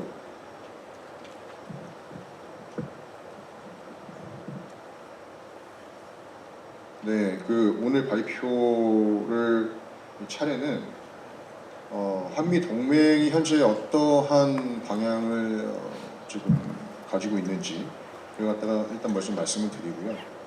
그다음에 기술 동맹이라고 합니다. 요즘에는 기술 동맹과 이 디스인포메이션, 허위 정보가 어떻게 이제 연결이 되어 있는지, 우리 정부가 이 디스인포메이션, 북한의 어떤 디스인포메이션 행위에 대해서 어떻게 이제 대응을 하고 있는지, 그다음에 이제 앞으로 한미 동맹 차원에서 북한의 허위 정보 캠페인을 어떻게 대응을 해야 되는지 이렇게 4개 장으로 구성이 되어 있습니다. 우선 이 글로벌 포괄적 전략 동맹이라고 하죠. 이게 이제 작년 우리 윤석열 정부 출범하면서 5월에 있었던 정상회담에서 처음으로 나왔던 문구이고요. 그러니까 올해에 몇 주 전에 있었던 정상회담에서도 똑같이 이 문구가 나왔습니다. 근데 이것이 도대체 무엇인가? 이게 사실 저희가 전문가들끼리 토론할 때도 마찬가지고 일반적으로 강의할 때도 이런 질문을 많이 받습니다. 도대체 글로벌 컴프리헨시브 스트래티직 얼라이언스가 무엇이냐? 제가 정의하는 바는 다음과 같습니다. 2022년도 한미 정상회담에서 나온 이야기인데요. 첫 번째 이제 글로벌이 무엇이냐? 왜냐면 지리적으로 봤을 때 더 이상 한반도의 한미 동맹의 어떤 어젠다를 국한하지 않는다. 그러니까 앞으로 세계적인 어떤 어젠다를 다룰 수 있다라는 것이고, 컴프리헨시브 포괄적인 것이죠. 전통 안보 영역뿐만이 아니라 비전통 안보 영역에 있어서도 이러한 주제를 다룬다는 것이고, 마지막으로 이 전략적이라는 것은 이 사고를 전략적으로 한다고 보면 될 것 같습니다. 그러니까 한미 동맹이 전략적인 사고를 통해서 어떠한 어젠다를 앞으로 집중해서 나갈 건지 이러한 어떤 부분들을 전략적으로 한다. 그래서 이제 글로벌 포괄적 전략 동맹이다. 저는 이제 정의를 하고 있고요. 어떠한 분야에서 이 글로벌 포괄적 전략 동맹, 그러니까 최근에 이제 우리 한미 정상회담의 공동 성명에서는 미래로 전진하는, 행동하는 한미 동맹이라고 나왔는데, 그렇다면 이것이 어떠한 분야에서, 어떤 부분에서 이제 우리가 협력을 할 것인가? 보면은 2023년도 몇 주 전에 있었던 한미 정상회담 공동 선언에, 공동 성명에 이렇게 나와 있습니다. 공동 성명 자체도 이제 글로벌, 지역, 한반도 이렇게 나눠져 있습니다. 글로벌을 보시면은 우선 그러니까 우크라이나 전쟁이 나와 있고요. 그다음에 북한 문제, 그다음에 기후 변화 문제, 그다음에 뉴클리어 에너지, 데이터 관련한 이런 문제들이 글로벌 차원에서 해결해야 된다는 것입니다. 여기서 좀 주목하셔야 될 것이 DPRK 북한 문제가 글로벌 차원에서 언급이 됐다는 것은 이 북한 문제가 더 이상은 한국과 미국 문제가 아니라 전 세계 차원에서 다뤄야 하는 문제이다. 이렇게 이제 판단했다고 보고요. 그다음에 이제 지역 문제에 있어서는 이제 공급망 문제가 있죠. 그러니까 인도 태평양 에코노믹 프레임워크, 경제 프레임워크에 대한 것과, 그다음에 이제 한미일 3자 협력, 그리고 또 이제 이번에도 마찬가지로 대만 해협의 안정과 평화라는 문구가 들어갔습니다. 그리고 마지막으로 이제 한반도 차원에서는 경제 안보, 그다음에 우주 안보에 대한 협력, 사이버 안보에 대한 협력이 논의가 됐습니다. 그러니까 오늘 말씀드리고자 하는 사이버 협력, 이러한 부분에서 한미 정상회담은 한미 정상은 이런 부분이 굉장히 중요하다라고 이제 이야기했다고 볼 수가 있겠고요. 짧게 이제 우리 동맹이 어떻게 이제 왔는지, 여기 미국 분들도 계시고 한국 분들도 계시니까 제가 이제 정리하는 바를 갖다 짧게 말씀을 드리면요. 우선 당연히 안보 동맹이죠. 한미 동맹.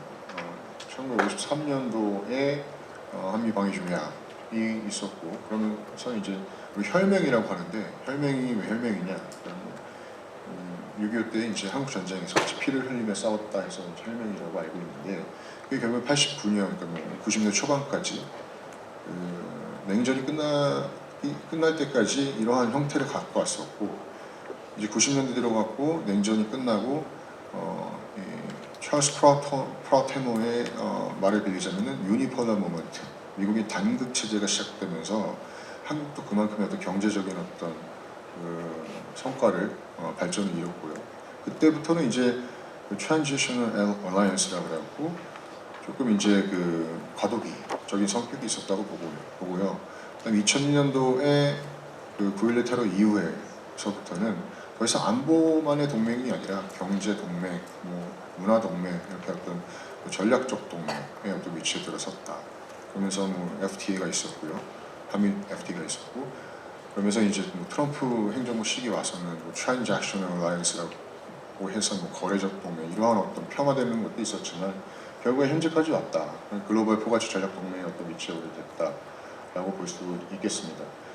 그래서 이제 저기서 중요한 건 Tech Alliance죠. 그러니까 뭐 기술 동맹인데 결국에 이제 그 이번 그 정상회담에서도 한미가 이제 그 어나더 레벨, 다음 단계로 이제 올라가야 된다라고 이제 양국 지도자가 선언을 했고, 여러 가지 어떤 공급망에 대한 한미 동맹 차원에서 협력, 지역 질서에 관한 자유주의 국제 질서를 보존하기 위한 어떤 한미 동맹의 협력, 이런 것들이 굉장히 중요하다는 이야기를 나눴습니다. 이 Tech Cooperation 이걸 정의하기가 쉽지가 않은데요. 기술 동맹은 결국에는 이제 크리티컬 뭐 이머징 기술, 그다음에 또 이제 그 서플라이 체인, 그다음에 반도체, 배터리 이러한 부분에서 한미가 할 수 있는 그 기술 협력, 그다음에 공급망 협력이 있을 수 있겠고요. 최근에 이제 그 안보실 간의 어떤 그 다음 세대를 위한 기술 협력 이런 어떤 그 회의체를 만들었어요. 미국 NSC와 우리 NSC 간의 협력이 앞으로 거기서 있을 거라고 알고 있고요. 하지만 이제 테크와 사이버, 이 디스인포메이션이 주로 다뤄지는 사이버 영역과 이것을 가능하게 해주는 어떤 툴이라고 볼 수 있는 테크 영역, 이 두 가지 영역에서의 어떤 이 나름대로의 부침이 있었는데, 이게 결국에는 뭐가 먼저 오느냐의 문제인 것 같은데, 디스인포메이션을 우리가 굉장히 그 크리티컬하게 본다면은 이런 테크에 대한 어떤 협력이 굉장히 중요하다. 이런 부분에 대한 설명을 지금부터 드리도록 하겠습니다.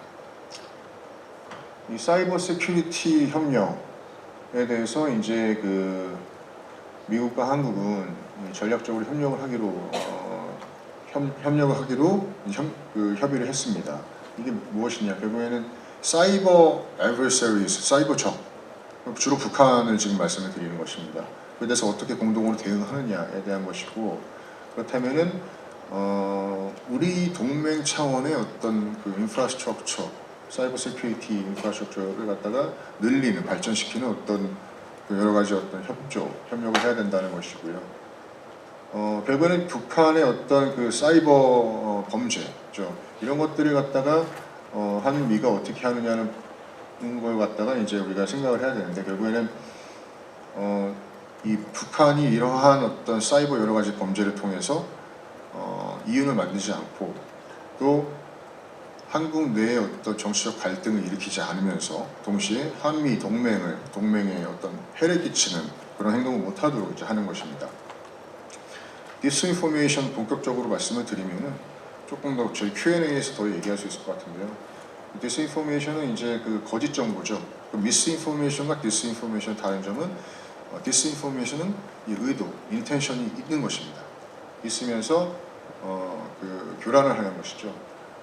그래서 이제 그 윤석열 대통령도 이제 이번에 그 의회에서, 미국 의회에서 있었던 그 스피치에서 이러한 어떤 디스인포메이션, 북한의 디스인포메이션이 한미 동맹에 굉장히 저해되는 그런 행위를 하고 있다. 이렇게 어떤 그 한미 동맹이 이로써 이제 그 영향을 받을 수 있다. 그런 어떤 이야기를 했고요. 어떤 북한의 디스인포메이션의 목적이 무엇이냐?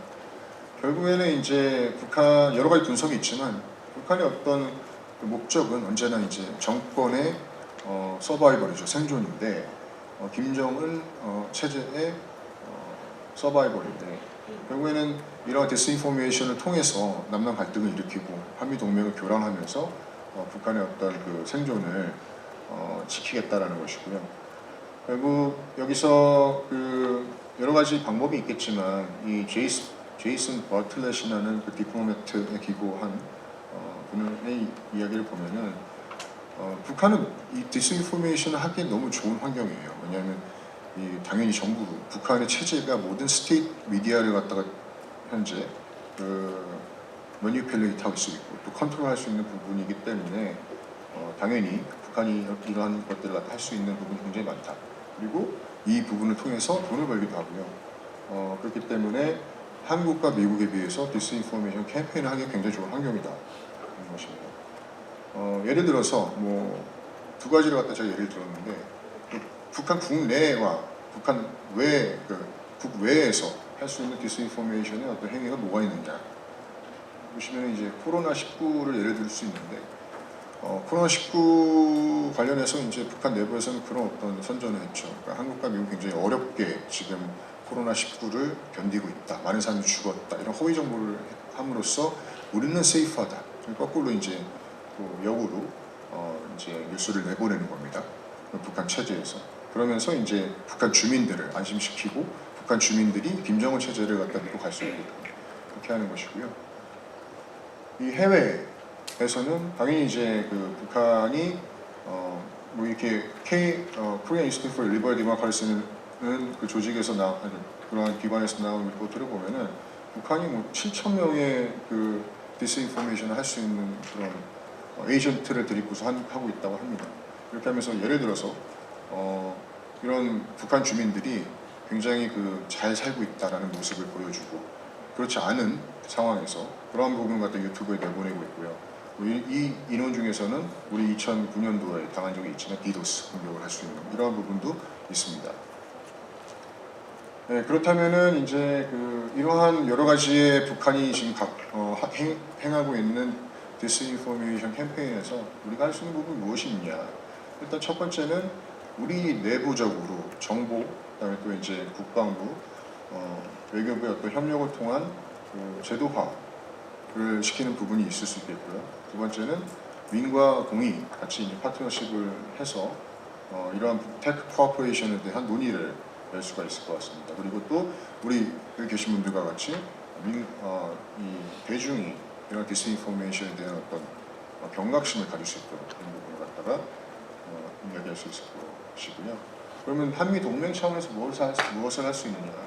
결국에는 이제 한미 차원에서는 이런 태평 사이버 협력을 통해서 북한의 디스인포메이션 캠페인을 막아야 되는데 가장 중요한 것은 인텔리전스 쉐어링입니다. 한미 간의 어떤 정보 처 간의 그런 정보 공유가 가장 중요할 것 같고요.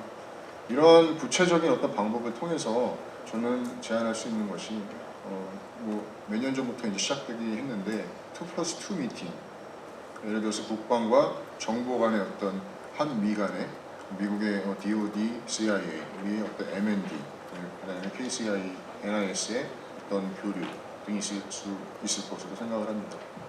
네, 일단 뭐 여기까지 말씀을 드리고요. 우리 Q&A 시간에 조금 더 말씀 나누도록 하겠습니다. 감사합니다.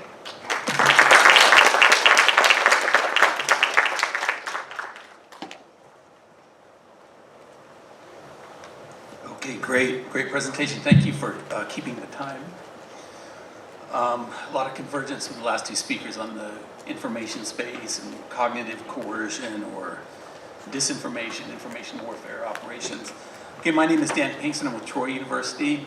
Prepared a presentation and slides for you here. I'll try to go through some of this very quickly, and you can share the slides if people want to return to this. I put too much text in some of these slides, so please pardon that faux pas, but you can go back and look at these for references. Go to the next slide, please. Or do I? Oh, there's this. Right, how do I work this? There we go. Okay, so those are the main topics I want to look at. So I published an article just recently, a couple weeks ago, on what North Korea is learning from the conflict in Ukraine. So many of us around the world are watching that. We're looking at the military technologies and geopolitics and all of these other issues. So of course North Korea is watching it as well. So in that article I cover some of the ways North Korea collects the information, how they process it, how they analyze it, And then I go on to some issues of the military and military command and control, how they would reverse engineer or integrate some of these technologies into their military if they're going to adapt that. There's a whole process of that, but I'm saving that for a separate article. And then what I thought I would get done, have a draft working paper that I thought I would have for this conference on the responses, but I'm teaching a new course this term and it just finished this week, so I'm a little bit behind. But anyway, I want to look at the allied responses, the technological responses, the political responses, military responses, and so forth. So we'll go through some of these very quickly. So what's North Korea learning? What does the North Korea leadership want to know or need to know? If you were a Politburo member, for example, so they want to know about the geopolitical trends and any consequences for Pyongyang's foreign policy, and the effects on inter-Korean policy, and of course the impacts or changes in military technology. So across from the party, the state, and the military, there are a number of institutions and organizations that are tasked with those efforts. So for example, the RGB has efforts to collect through cyber means intelligence. They mostly target South Korea, the US, and other important countries, and presumably now the situation going on in Ukraine and NATO. And the RGB conducts a wide range of computer network operations, including spear phishing, which they targeted at me yesterday. I got this. There's an ongoing spear phishing attack through people affiliated with NK News. Very clever way they did this, posing as the head of NK News and asking me to review an article. And then it requested to click on a link to share Google Docs, but it wasn't actually going to Google Drive, and I didn't click on it.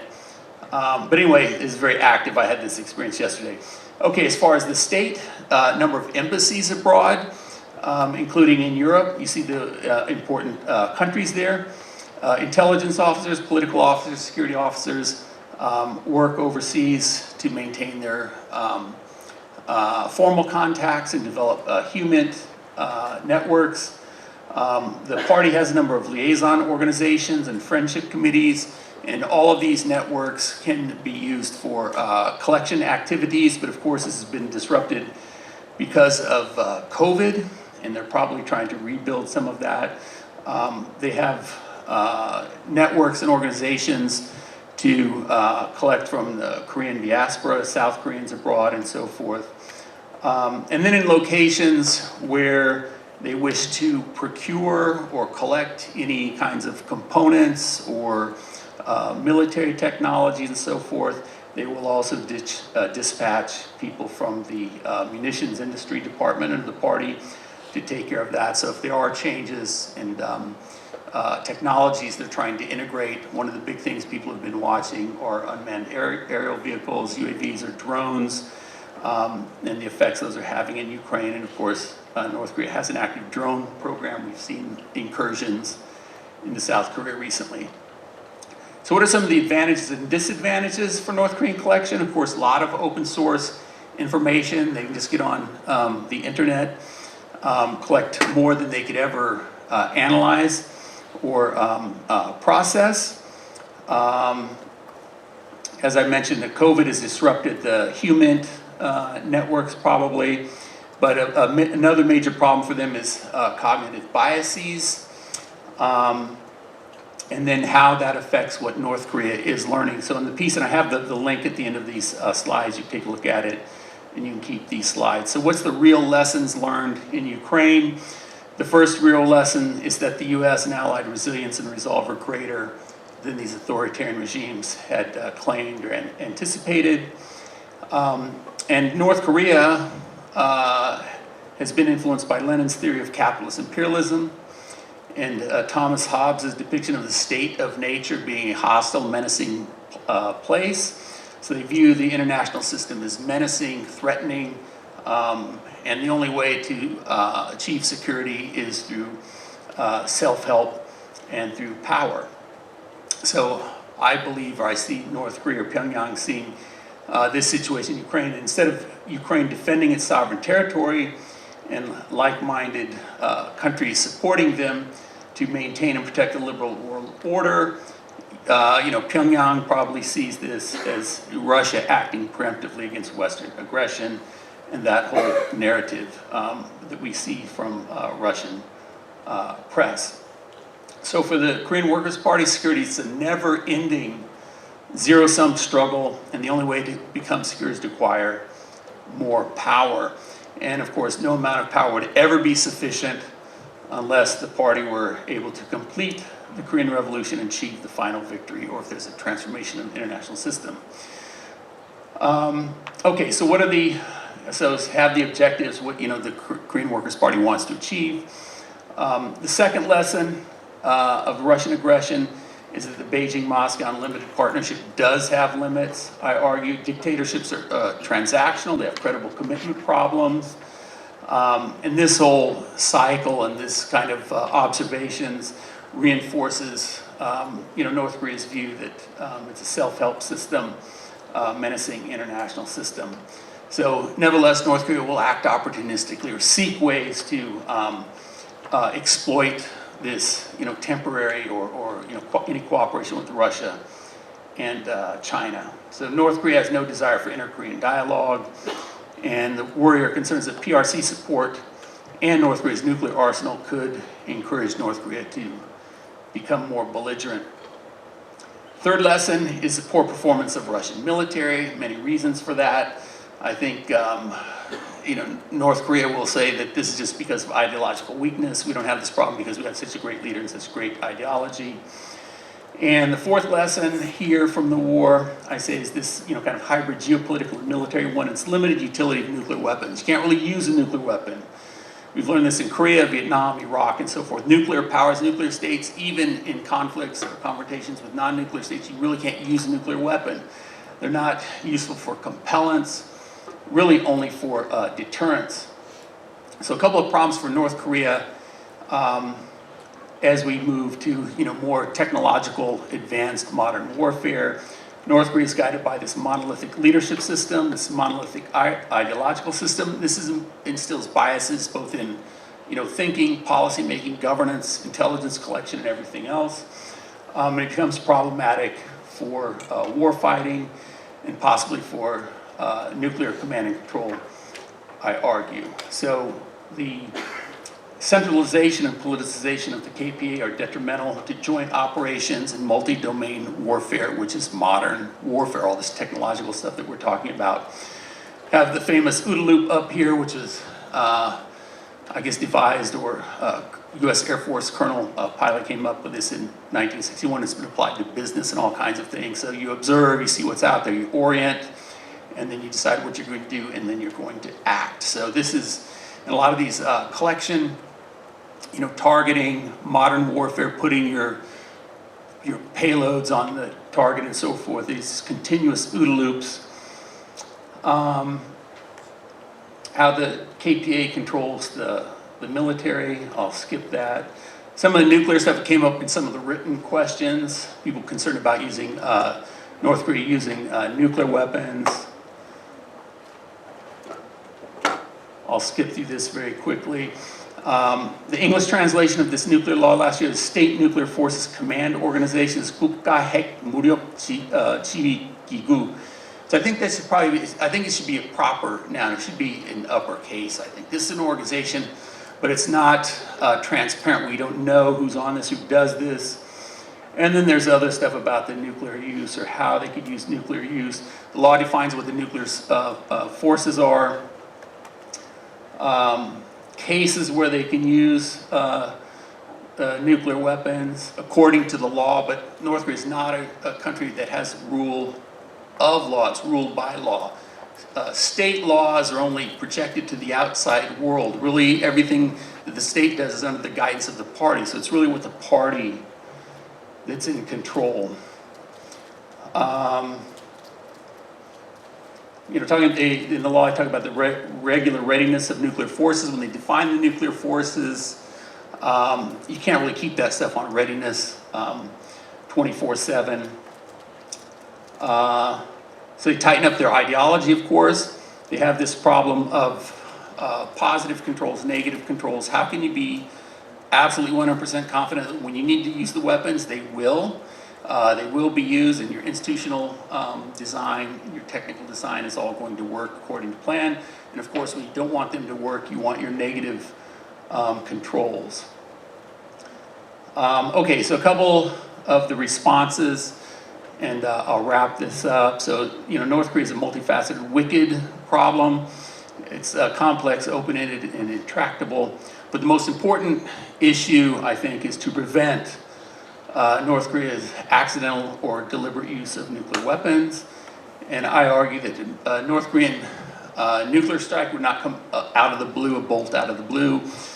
Kim Jong-un's not going to wake up tomorrow and give the order and everybody's going to go along with it, just drop a nuke on Busan or someplace. So despite the clause, the nuclear forces shall be regularly ready for action, as it is practically impossible. There would be a number of observable actions taken that would be seen over time during a crisis. So how does the alliance respond to this? Through integrated deterrence, which includes multinational allied cooperation across domains. So there would be actions and activities across these domains through a crisis before nuclear weapons would ever be a consideration. So this includes joint, combined, multilateral operations to deter North Korean aggression, both deterrence by denial, deterrence by punishment,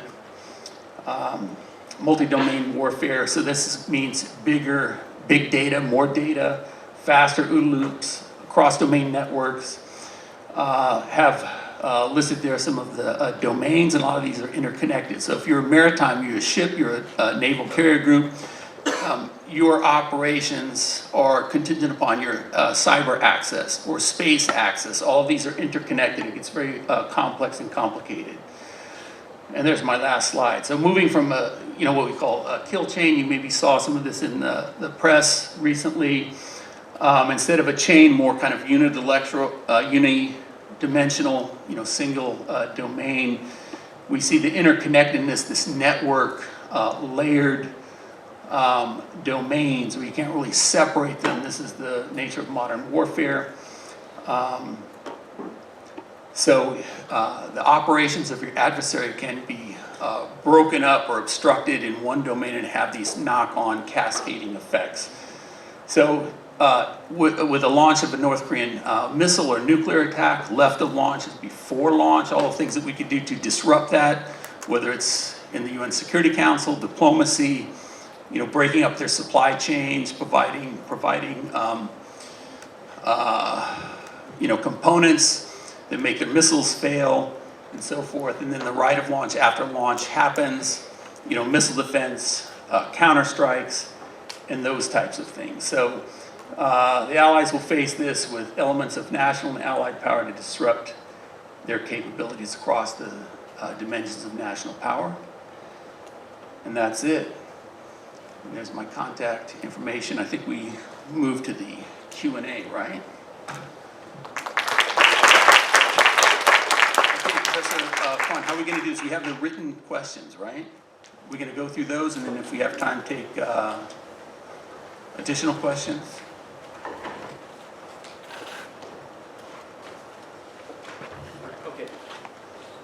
Okay, so we were provided some written questions here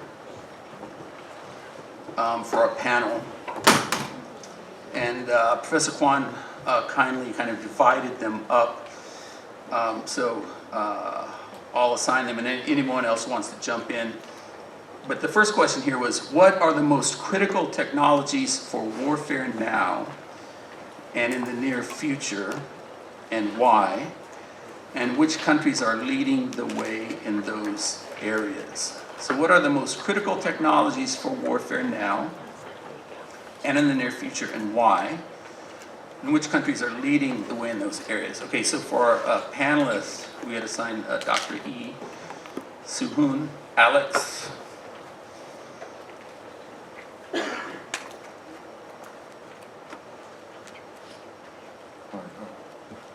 Should I answer? Yes. The question? Yeah. So critical technologies, I think, in terms of critical and emerging technology, I'm sure Dr. Cha is much more expert than I am. So I'll just make a short, brief introduction on it and pass on to Dr. Cha. So I guess the between US and ROK, we've been cooperating on the setting up the cooperation between the two countries regarding critical and emerging technology. In terms of the cyber, where two countries, the intelligence agencies will have to work on to advance the technology and also build a platform for sharing the information. And I think that that's the core for the critical technology in regard to the disinformation that I just presented. And Dr. Cha, do you want to take on? 한국어로 말씀드릴게 가장 핵심 크리티컬 테크놀로지라고 하면 AI 뭐 다들 중거 전쟁을 할 때 아티피셜 인텔리전스라고 얘기를 하는데 사실 AI가 저도 기술 전문가는 아니고 근데 AI가 포괄하는 범위가 굉장히 많아요. 기본적으로 데이터 프로세스라고 하는 결국 얼마나 많은 데이터를 가지고 있느냐 하는 거. 이게 뭐 지리적인 데이터뿐만 아니고 여러 가지 안면과 여러 가지 뭐 데이터들이 데이터 프로세스와 관련 얼마나 빠르게 그 데이터를 프로세스하느냐고.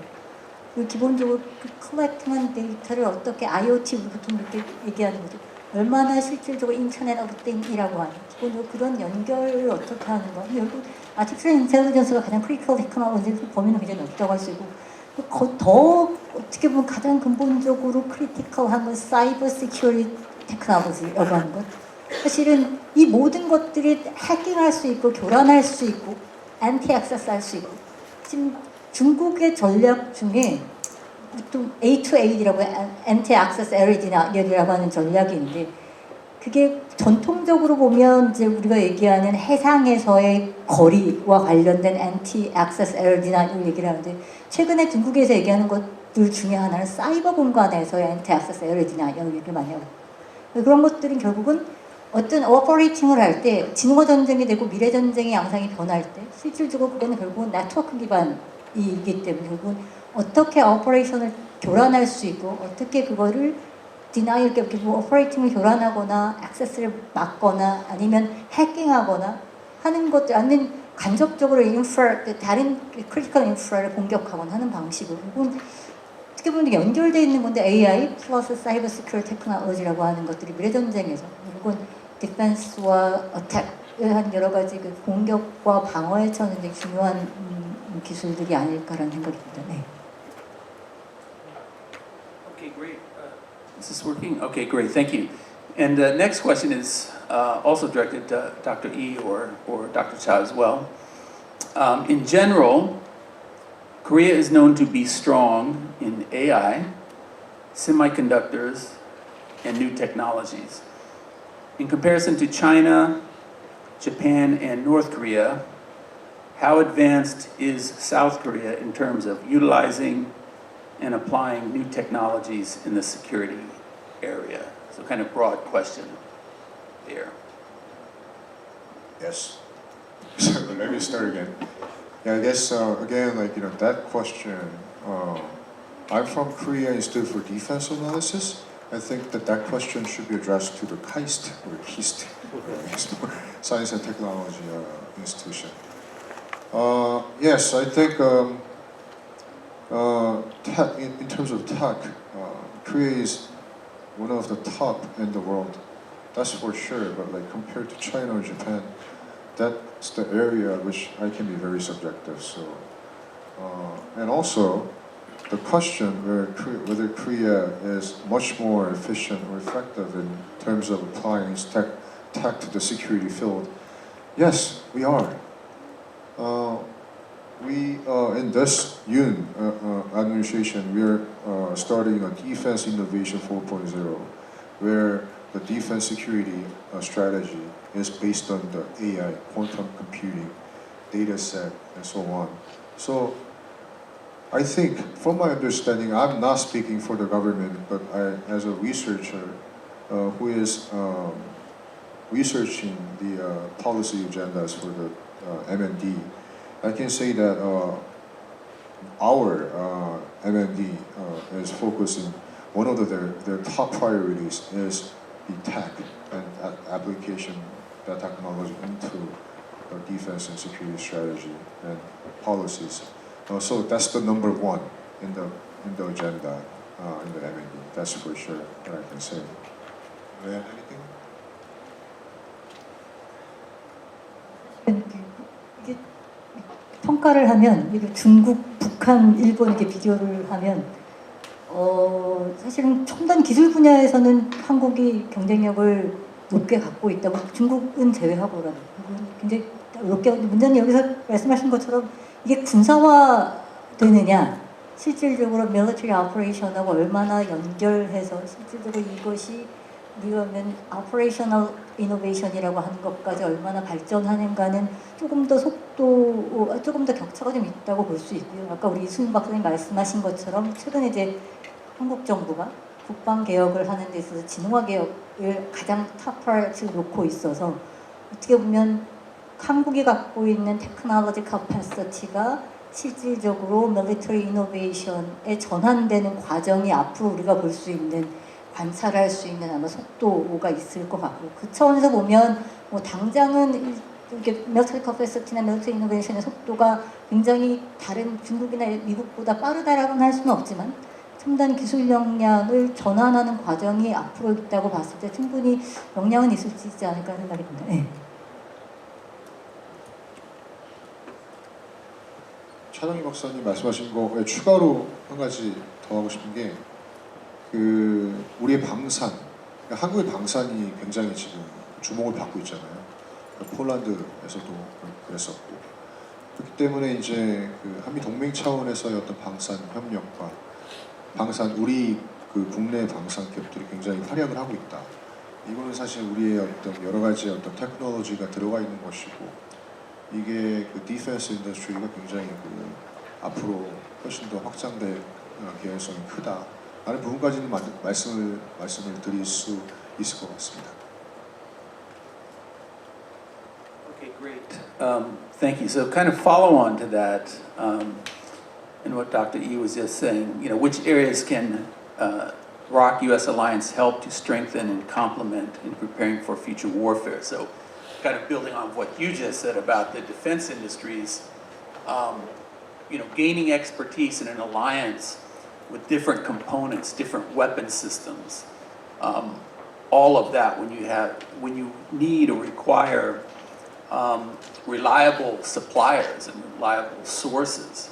So what we're seeing with more specialization, higher technology, that defense firms or producers have to source the components and inputs from many places. So having alliance partners who do this is a way to bolster the alliance for future warfare. So tied onto that, the next question leads right into that. So any other comments from that or on that question? Which areas can ROK US Alliance help to strengthen and complement in preparing for future warfare? Where are the areas of cooperation? Sir, if I may, and just to add on to your comments, Dr. Lee, the U.S. has very advanced equipment, sometimes so advanced that some of our second-tier partners aren't capable or able to purchase them. Maybe they're too expensive or technologically too advanced. So Korea now we're seeing is filling a role where we're able to sell advanced military equipment to ASEAN nations and some others that are partners, but perhaps not close enough to us where we would share the most advanced technologies. So with those pieces of equipment that are built by South Korea, provided to the partner nations, we're able to now effectively operate together because often those pieces of equipment are interoperable with U.S. systems. So I think that through the partnership that we have with South Korea is now able to reach and make contact with nations that may not be able to afford or access the equipment that the U.S. offers. Okay, great. Let's move on to the next question. Here, I guess it was directed at Dr. E and at me. And it says in English here, it says, if North Korea, which has enacted an aggressive nuclear strategy, engages in conventional military provocations, do you believe that a military response by the alliance across the military demarcation line would be feasible? Furthermore, in this context, how probable do you think it is for North Korea to employ nuclear capabilities at a tactical level in response to conventional military forces? So the Korean question is 공격적. So I guess he's saying aggressive. 핵 전략을 법제화, which they put in the nuclear law that I put in the slides there. 북한이 재래식 군사적 도발을 감행할 경우, in case they do these. So I just kind of disagree with the premise that you use nuclear weapons for aggressive or attack 공격적. They're not really useful. I mean, no one's been able to demonstrate that. It's only good for a deterrence. So despite what's in the law, I just don't buy it. I only see a scenario where use of a nuclear weapon, it's the end for North Korea, for the Kim regime. It's stated very clearly in the Nuclear Posture Review. I believe it. The U.S. has a security treaty, mutual defense treaty with the Republic of Korea. Any nuclear attack against the U.S. or its treaty allies would have to trigger a response. It's inconceivable that there cannot be a response. Maybe there are conventional responses, but I don't see how North Korea uses a nuclear weapon. Nuclear weapons are only useful if you don't use them. Yeah, I completely agree with Dr. Pinkston about his observation. But one other thing that I may add for at this moment is over the last summit meeting between U.S. and ROK, they came up with the Washington Declaration, which specifies the policy direction of the both countries regarding the nuclear strategy. So from now on, they have the nuclear consultative group between U.S. and Korea. I think that's at the level of the deputy secretary, and based on the experts who will be researching those strategies and policies, and will be the more of a bottom up to the president. So therefore, both presidents can make the decision on how to use, right, the nuclear. Like Dr. Pinkston said, the best strategy for the nuclear is to not to use it. It's for the deterrence. The last time the civilization actually used this nuclear was 70 years ago, right? 75 years ago. So it's always between U.S. and Korea and U.S. and other allies that would U.S. be willing to sacrifice Washington over Seoul, right? That dilemma will remain. But at the same time, Korea and U.S. just signed the strongest agreement, Washington Consensus, where Korea will be able to participate in planning, right, of the U.S. nuclear strategy. So I think whether that be a conventional or nuclear, of course, in terms of the North Korea's provocation, Korea's conventional forces plus U.S. nuclear forces, nuclear strategy will be the combination of our allied response. But I think demarcation line and how North Korea will attack Korea, and in terms of how Korea and U.S. will deter, that's I think in the center of the argument is to strengthen the extended deterrence of the U.S. on South Korea. So I just wanted to mention that there was a Washington Consensus. I'm sure you all are aware of, and I think that's another another step forward of the strengthening the extended deterrence on Korea.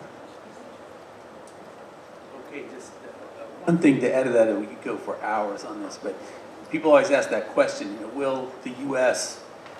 trade Seattle for Seoul or something like this? But I think we also have to ask the Politburo, Presidium, of the Korean Workers' Party, will you trade Seattle for everything?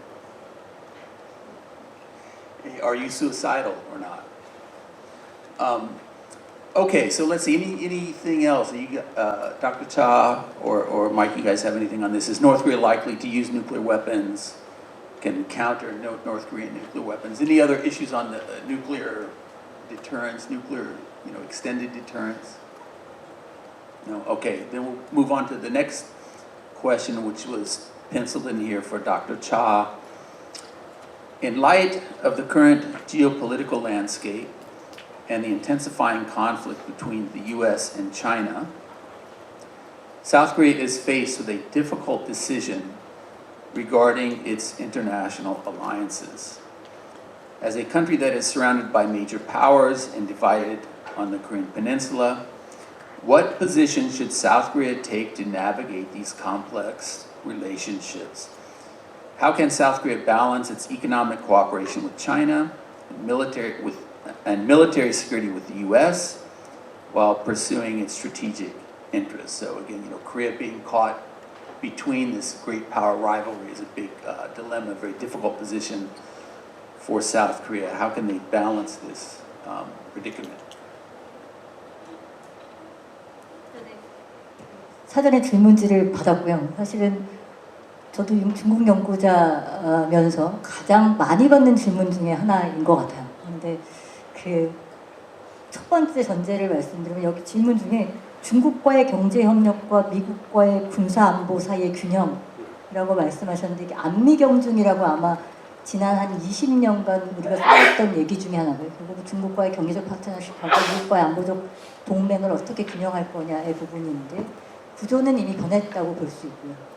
안미경중이라는 구조는 더 이상 굉장히 서바이벌하지 않은 구조라고 할 수 있고 왜냐하면 기본적으로 이제 지난 20-30년간 중국과 한중 간의 경제 이미 많이 아실 거예요. 가장 최대 적자국 같으면 교역에서 가장 적자를 많이 보고 있는 국가가 중국이고 한국의 입장에서 보면 결국은 이제 그 구조 자체가 변한 게 맞고 근데 그럼에도 불구하고 여전히 중국과의 교류, 협력은 지속돼야 하는 것도 맞고요. 결국은 그 차원에서 봤을 때 우리는 최근에 얘기하고 있는 건 딜리스킹이라는 얘기를 많이 하는데 유럽에서도 하고 최근에 미국에서 딜리스킹, 디커플링이 아니고 딜리스킹 얘기를 하는데 결국은 한국의 입장에서 딜리스킹 할 수 있는 방법을 찾는 게 가장 핵심이라고 생각을 해요. 그리고 딜리스킹이라고 하면 단순히 중국과의 거리를 둔다 이런 차원이 아니고 우리가 경제적으로 지속적인 성장을 하기 위해서 그리고 시큐리티를 더 확보하기 위한 방법으로 딜리스킹이라고 하면 결국은 우리가 지난 30년간 구조적인 변화, 지금 최근에 있는 구조적 변화를 인식하는 게 제일 중요하고 그래서 결국은 우리가 이제 경제성장, 과거에 의존했던 중국과의 파트너십이 아닌 오히려 아닌 건 아니고 끝나는 건 아니지만 그걸 어떻게 더 발전적인 방향으로 교류협력을 유지하면서 보통 굉장히 많이 얘기하는데 다변화 얘기하는 멀티 얼라이먼트라고 얘기하는데 어떻게 다변화하고 다자적인 연대를 하고 하는 게 굉장히 중요한 것 같고 또 하나는 다들 아시는 것처럼 최근에 기술, 안보,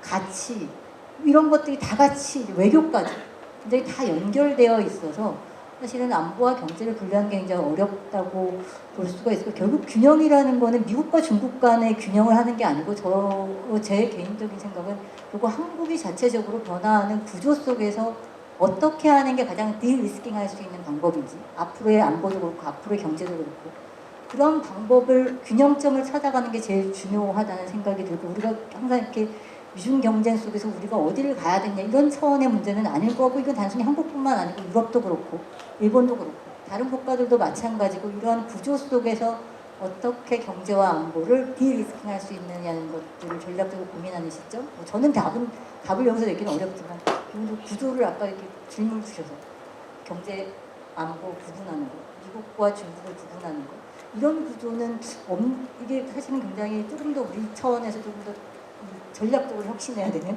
우리가 전략을 고민할 때 구조를 혁신하면서 우리가 조금 더 이제 그 기존의 구조 속에서 벗어나야 되는 게 아닐까라는 생각입니다. 예, 여기까지. Okay, great. I think we just have a few minutes left. I've received instructions, I think, from the CSPS Politburo chairman. We have to wrap up here and we'll have some closing remarks. This question here was tabled for Mr. Paluba. What are the potential risks and benefits of aligning with the Quad? And I think it's for South Korea. Maybe we could extend that to think of some other countries as well. But what factors should be considered when making this strategic choice? So again, another dilemma, for South Korea in aligning with the Quad or not. So I was stuck in traffic today. I looked up some articles about aligning with the Quad, and we're not talking about the Fab Four. We're talking about Japan, India, the United States. That Quad, correct? So if we're talking about that Quad, there was an article written last year by Bonnie Glaser, who's a pretty famous China hand back in Washington, D.C. I think this was with the George Marshall Fund. But they recommended 15 things that could be done between South Korea and the Quad without actually joining the Quad. So they're just below membership level, but they'd be able to share information, share 5G, 6G, AI, vaccine, pandemic information, maritime shipping information, connectivity information, all kinds of lower level activities that are important to the region here from the East Sea all the way down to the Indian Ocean, where together with those partners, those like-minded partners, South Korea would be a part of the conversation. It seemed that the Quad was not really ready to expand membership, but I think the Quad also recognized the China piece, that if South Korea was to join the Quad, there would be some significant economic reaction by China that would actually be deemed punishment to South Korea. So there were some sensitivities there. Okay, great. Are we out of time, Professor Kwon?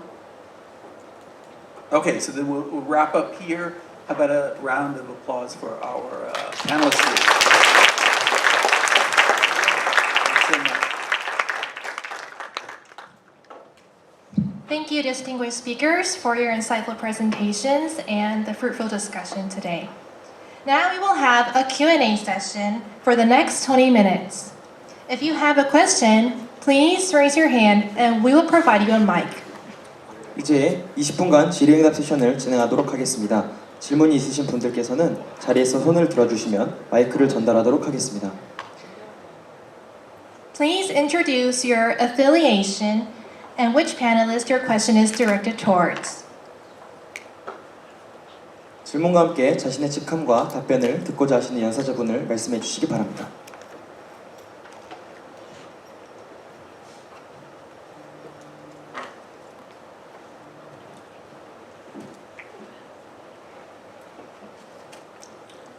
My name is Hosu Kim and I am a not yet student but enrolled student of George Mason Korea. My question is directed to Mr. Mike Paluba, and it is of the social network service is becoming more larger and integral to our lives as technology advances. However, the anonymity and easy access makes it an easy target for spreading fake news and propaganda. I've also seen a video about Russian soldier getting executed by a sledgehammer in internet, and it was very gruesome. What would be the best course of action to deter disinformation and psyops in such situations in SNS?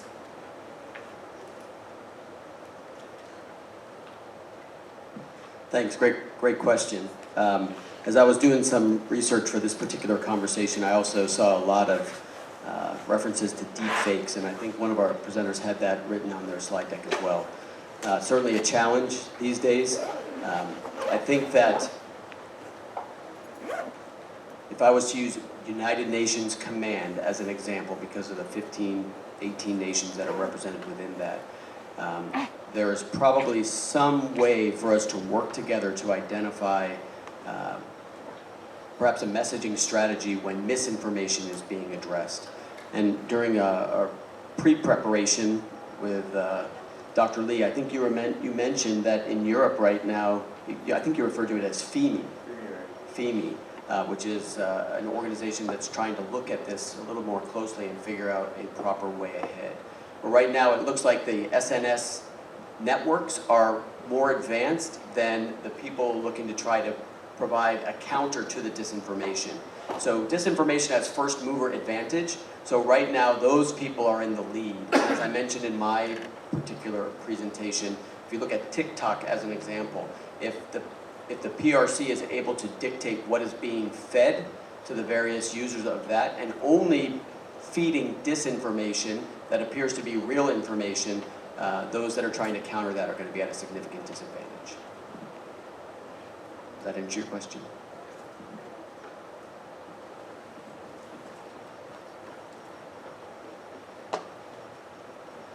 안녕하세요. 지금 유타 주립대학교 재학 중인 유준상이라고 합니다. 저 이수훈 박사님께 질문을 좀 드리고 싶은데요.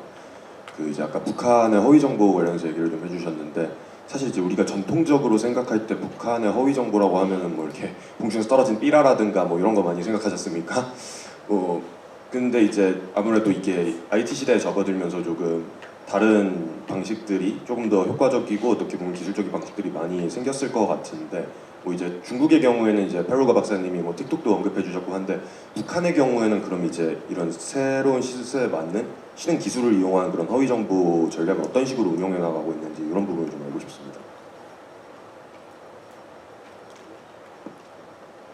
네, 그쵸. 그 디스인포메이션의 예전의 방법은 삐라였겠죠. 삐라였고 이제 그걸 뭐 날려서 이쪽으로 와서 결국 그의 목적은 북한 정권이 이렇게 잘 이렇게 버티고 있고 북한 주민들이 이렇게 행복하다, 너희들 좀 넘어와라, 이런 어떤 그 제스처 아니겠습니까? 그거 이제 결국에는 사이버의 어떤 기술 발달과 여러 가지 어떤 그 인터넷망의 어떤 확장과 이런 것들이 북한으로 하여금 그런 어떤 그 허위 정보를 흘릴 수 있는 그 네트워크를 보장해주는 셈이 된 거죠. 그러니까 결국에는 어떠한 방식으로 하느냐, 결국에는 사이버, 컴퓨터와 인터넷을 통해서 하는 것이고, 댓글의 형태로 갈 수도 있을 것이고요, 그렇죠? 그다음에 또 여러 가지 어떤 남남 갈등을 불러일으키는, 그러니까 우리 사우스 컨플릭트라고 하는데, 어떤 그 국내 정치상에서의 어떤 진보와 보수 진영을 굉장히 그 싸움을 유발하는 이런 것들을 갖다가 이제 인터넷상에서 하는 거죠. 뭐 여러모로 이제 이게 뭐 확인된 게 아니기 때문에 제가 뭐 자세하게 말씀드릴 수는 없겠지만 이런 부분이 있는 것 같고요. 그다음에 이제 거기서 조금만 더 제가 보태갖고 보충 설명을 드리자면은, 이게 사실 굉장히 어려운 거예요. 왜냐하면 북한의 망은 닫혀 있잖아요. 근데 북한은 한국의 망과 미국의 망은 열려 있잖아요. 그렇기 때문에 북한이 할 수 있는 디스인포메이션 액티비티는 굉장히 많죠. 굉장히 자유롭게 할 수 있는 것이고, 하지만 한국이나 미국이 역 디스인포메이션 어떤 그 행위를 하기에는 굉장히 어려운 환경인 거고요. 그게 결국에는 symmetry of connectivity 이런 식으로 표현할 수 있을 것 같은데, 이런 부분들이 사실 그 한국과 미국이 북한을 상대로 하는 어떤 여러 가지 디스인포메이션 캠페인에 이 디스어드밴티지를 갖고 있다, 이렇게 말씀드릴 수 있을 것 같아요. 제가 질문에 답을 한 건가요? 아니면 네, 여기까지입니다.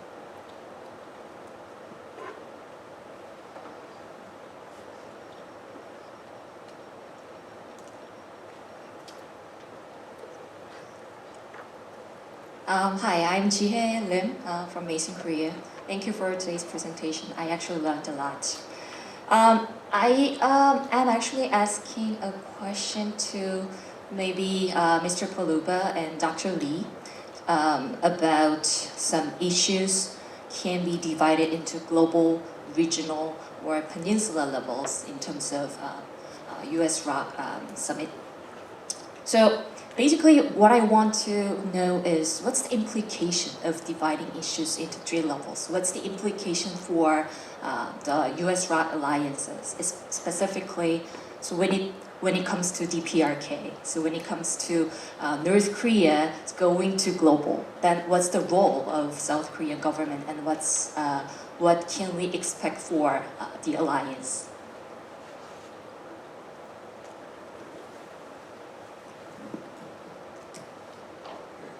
So I had my slide about division of the labor between ROK and US, and also the categorization of global, regional, and Peninsula. So I believe, quote unquote, global level was the Global Comprehensive Strategic Alliance. And I think the regional level, if you go back to I'll have to go back to summit, a joint statement, it says free and open in the Pacific, I think that's the word. And for the Korean Peninsula, I think it was bilateral, I forgot, but you can check it on the summit level, joint statement. But like I said, Korea-US alliance since 1953 was for deterring North Korea, protecting South Korea from North Korea. That was the main mission objective for the alliance.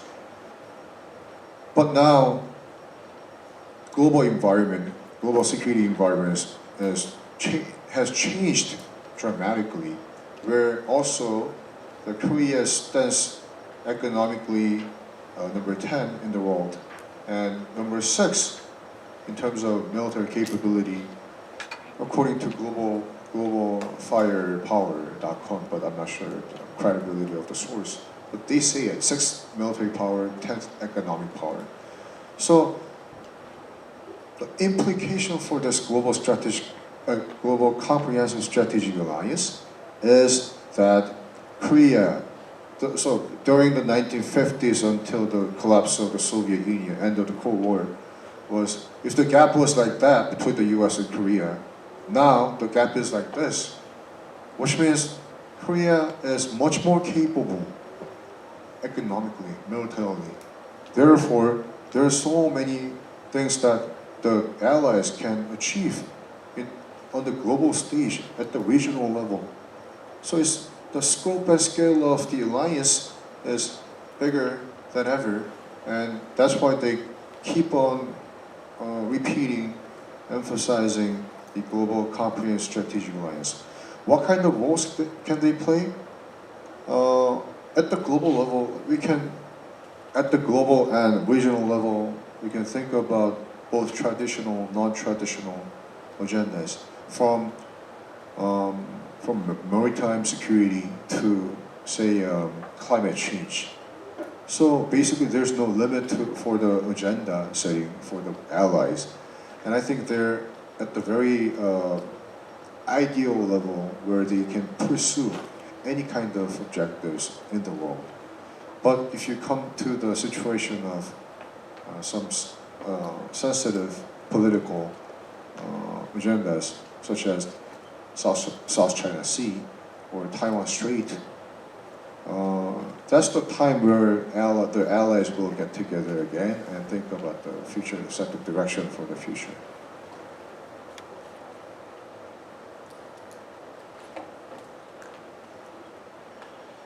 So complicated question.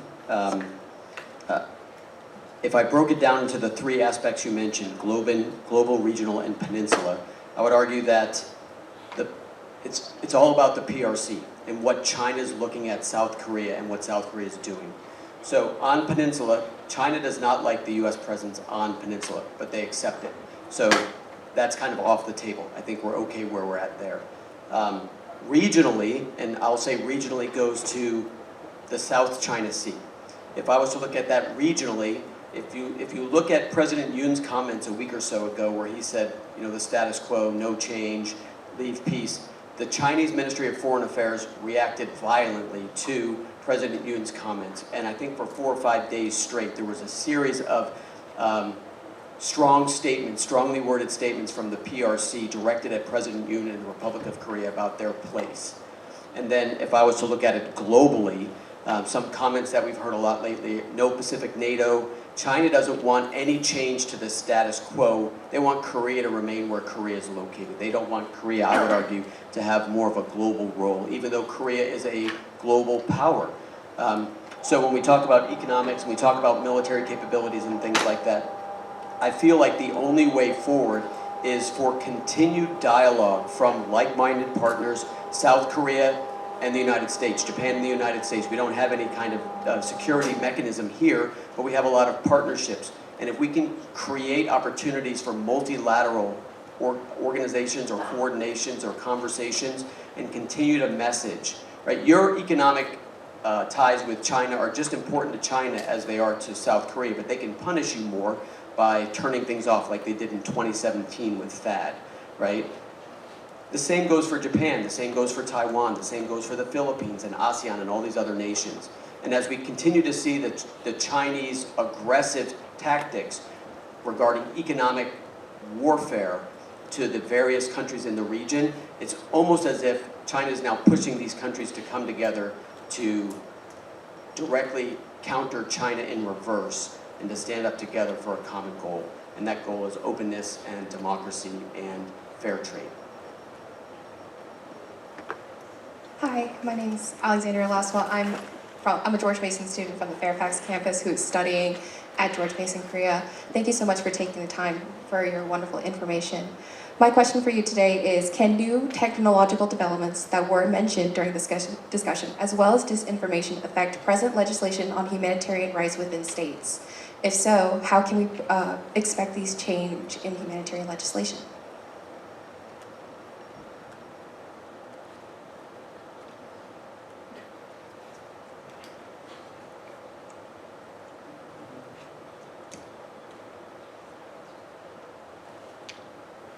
Can we get that question one more time?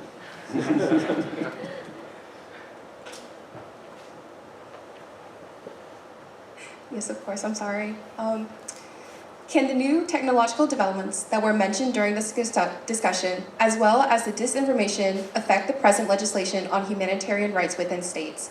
If so, how can we expect it to change? And this is for any one of the panel members. Okay, I'll pick that up, but legislation where? There are about 200 countries in the world. Just in general, maybe involving international organizations such as the UN or NATO. Okay, so you said legislation, so I was thinking of national legislation. Oh, so there are my different apologies. policy-making processes in different countries. So the legal process or how laws are passed in the DPRK or Costa Rica or Canada, places are different. So, but do you mean like with international organizations, like within the UN? Or, so I mean, where the regulations, where the laws would proceed or that, it just need more information to define it a little more clearly.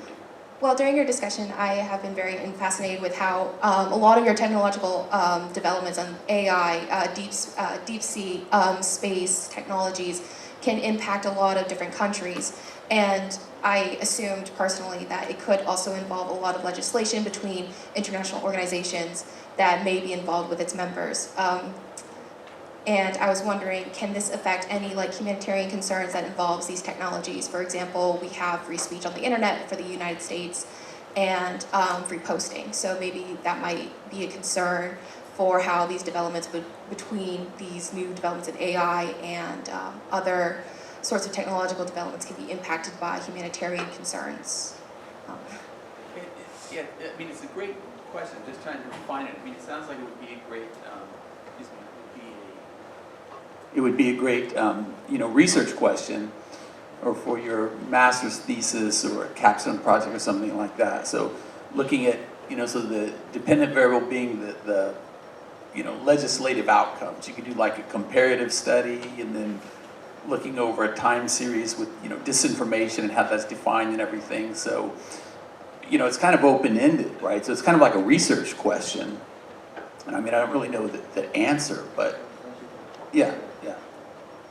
So, why do you think, why do you connect this information, new technology, to humanitarian issues?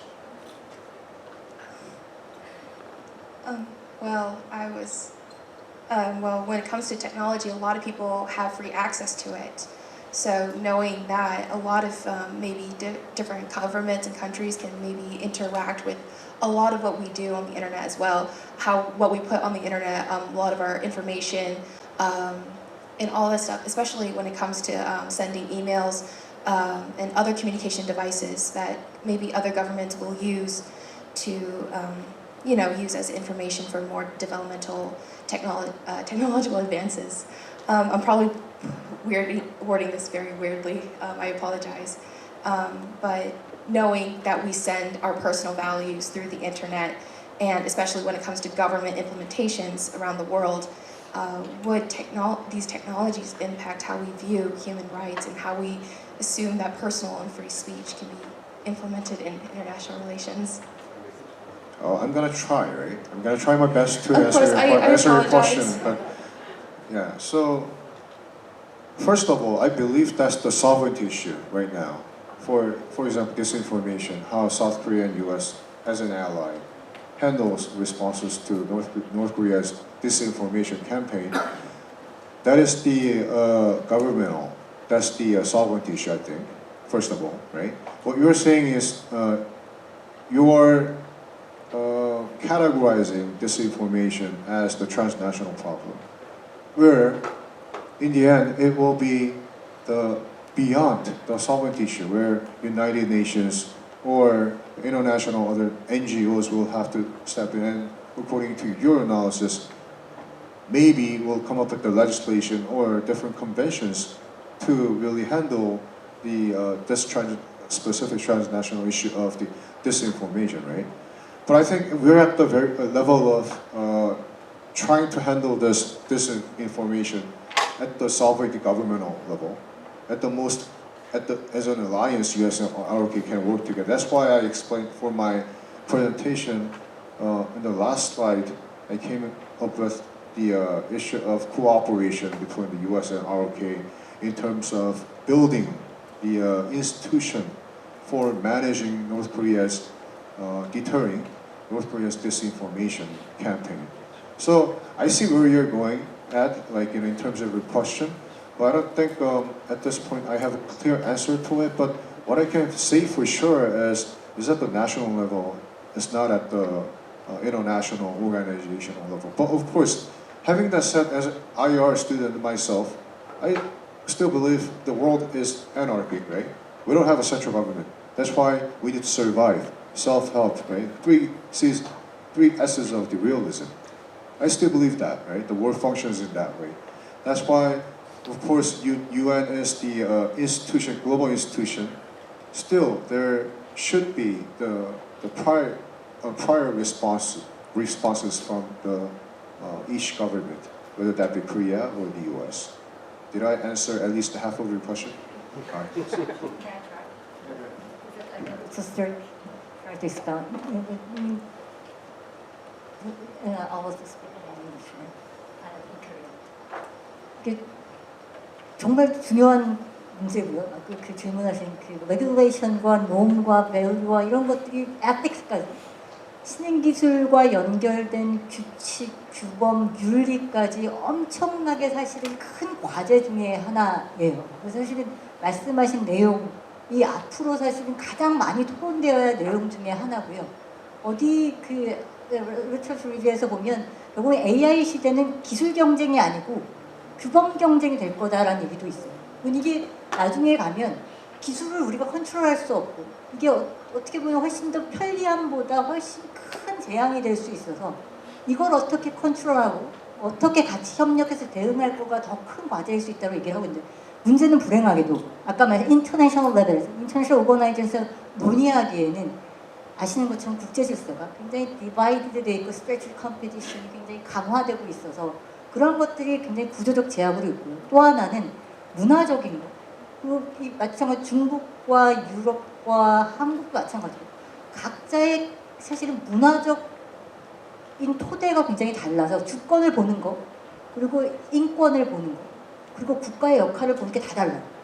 그러니 어떻게 보면 AI 레귤레이션이 가장 빠르게 가는 게 유럽이고요.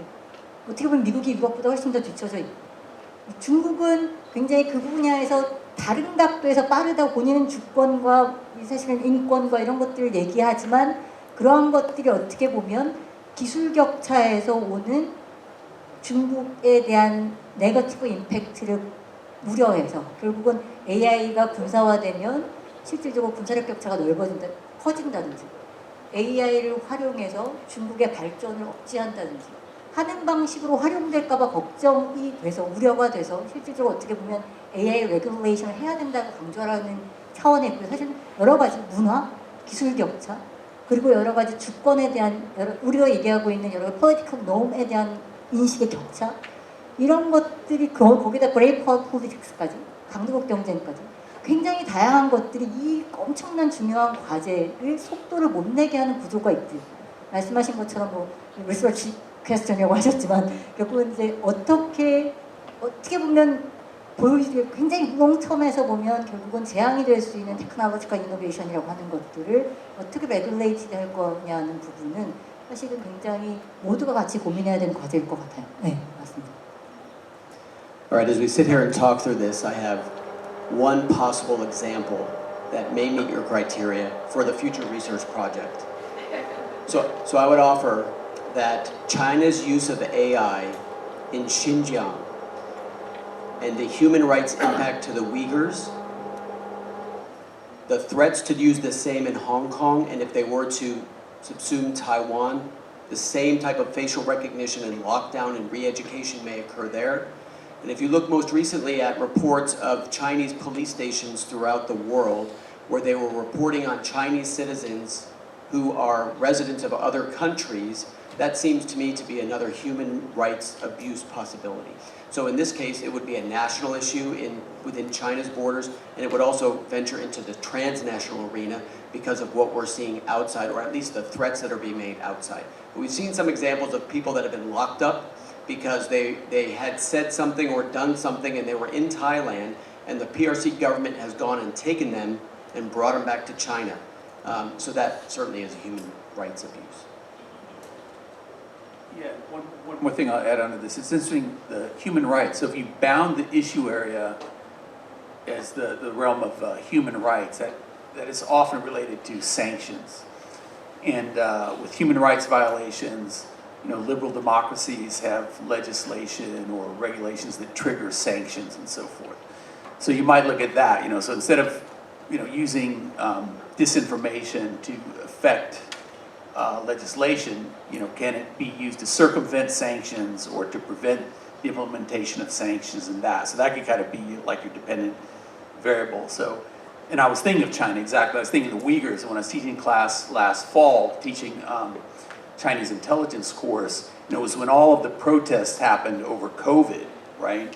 So I started looking into social media at that time. We were looking at class and had a lot of screen grabs and things like that. So any of the searches on Twitter, searching for the hashtags of those cities where the protests were, it was flooded with all these pamphlet or pictures of prostitutes and girly stuff, all this weird stuff like that. So it just kind of flooded the information zone. So if people are disoriented, they're confused, they're not aware of Uyghur, work camps or anything else, then, other nations might be incapable to impose sanctions as a result, right? Because they don't have the political will, there's confusion, disorientation, and all of that. So anyway, that's my part to add on. But very interesting question. I'm actually intrigued by it, but I want to, tweak and refine the research question there.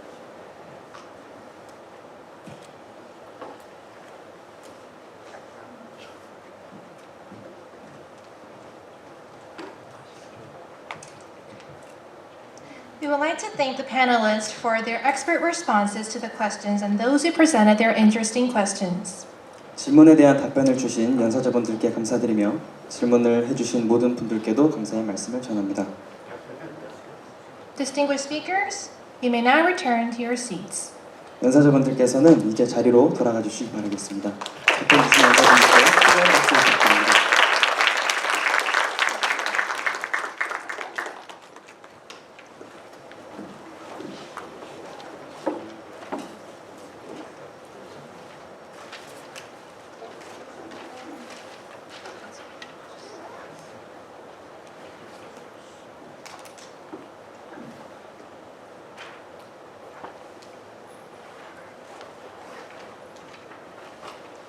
Lastly, we would like to take this moment for the audience to complete the survey for the symposium. 마지막으로 간단한 설문조사에 대한 응답을 부탁드리겠습니다. Please scan the QR code from the last page of the program book. 들어오실 때 받으신 프로그램북 마지막 장에 위치한 QR코드를 스캔하여 설문조사에 응해주시면 감사하겠습니다. For those who need physical copies, please raise your hand and we will provide it shortly. 종이로 된 설문지가 필요하신 분들은 말씀해 주시면 전달해 드리겠습니다. This officially concludes our event for today. Thank you everyone for attending the symposium. 이곳으로 오늘 심포지엄을 공식적으로 마치겠습니다. 마지막까지 함께해 주신 모든 분들께 감사드립니다.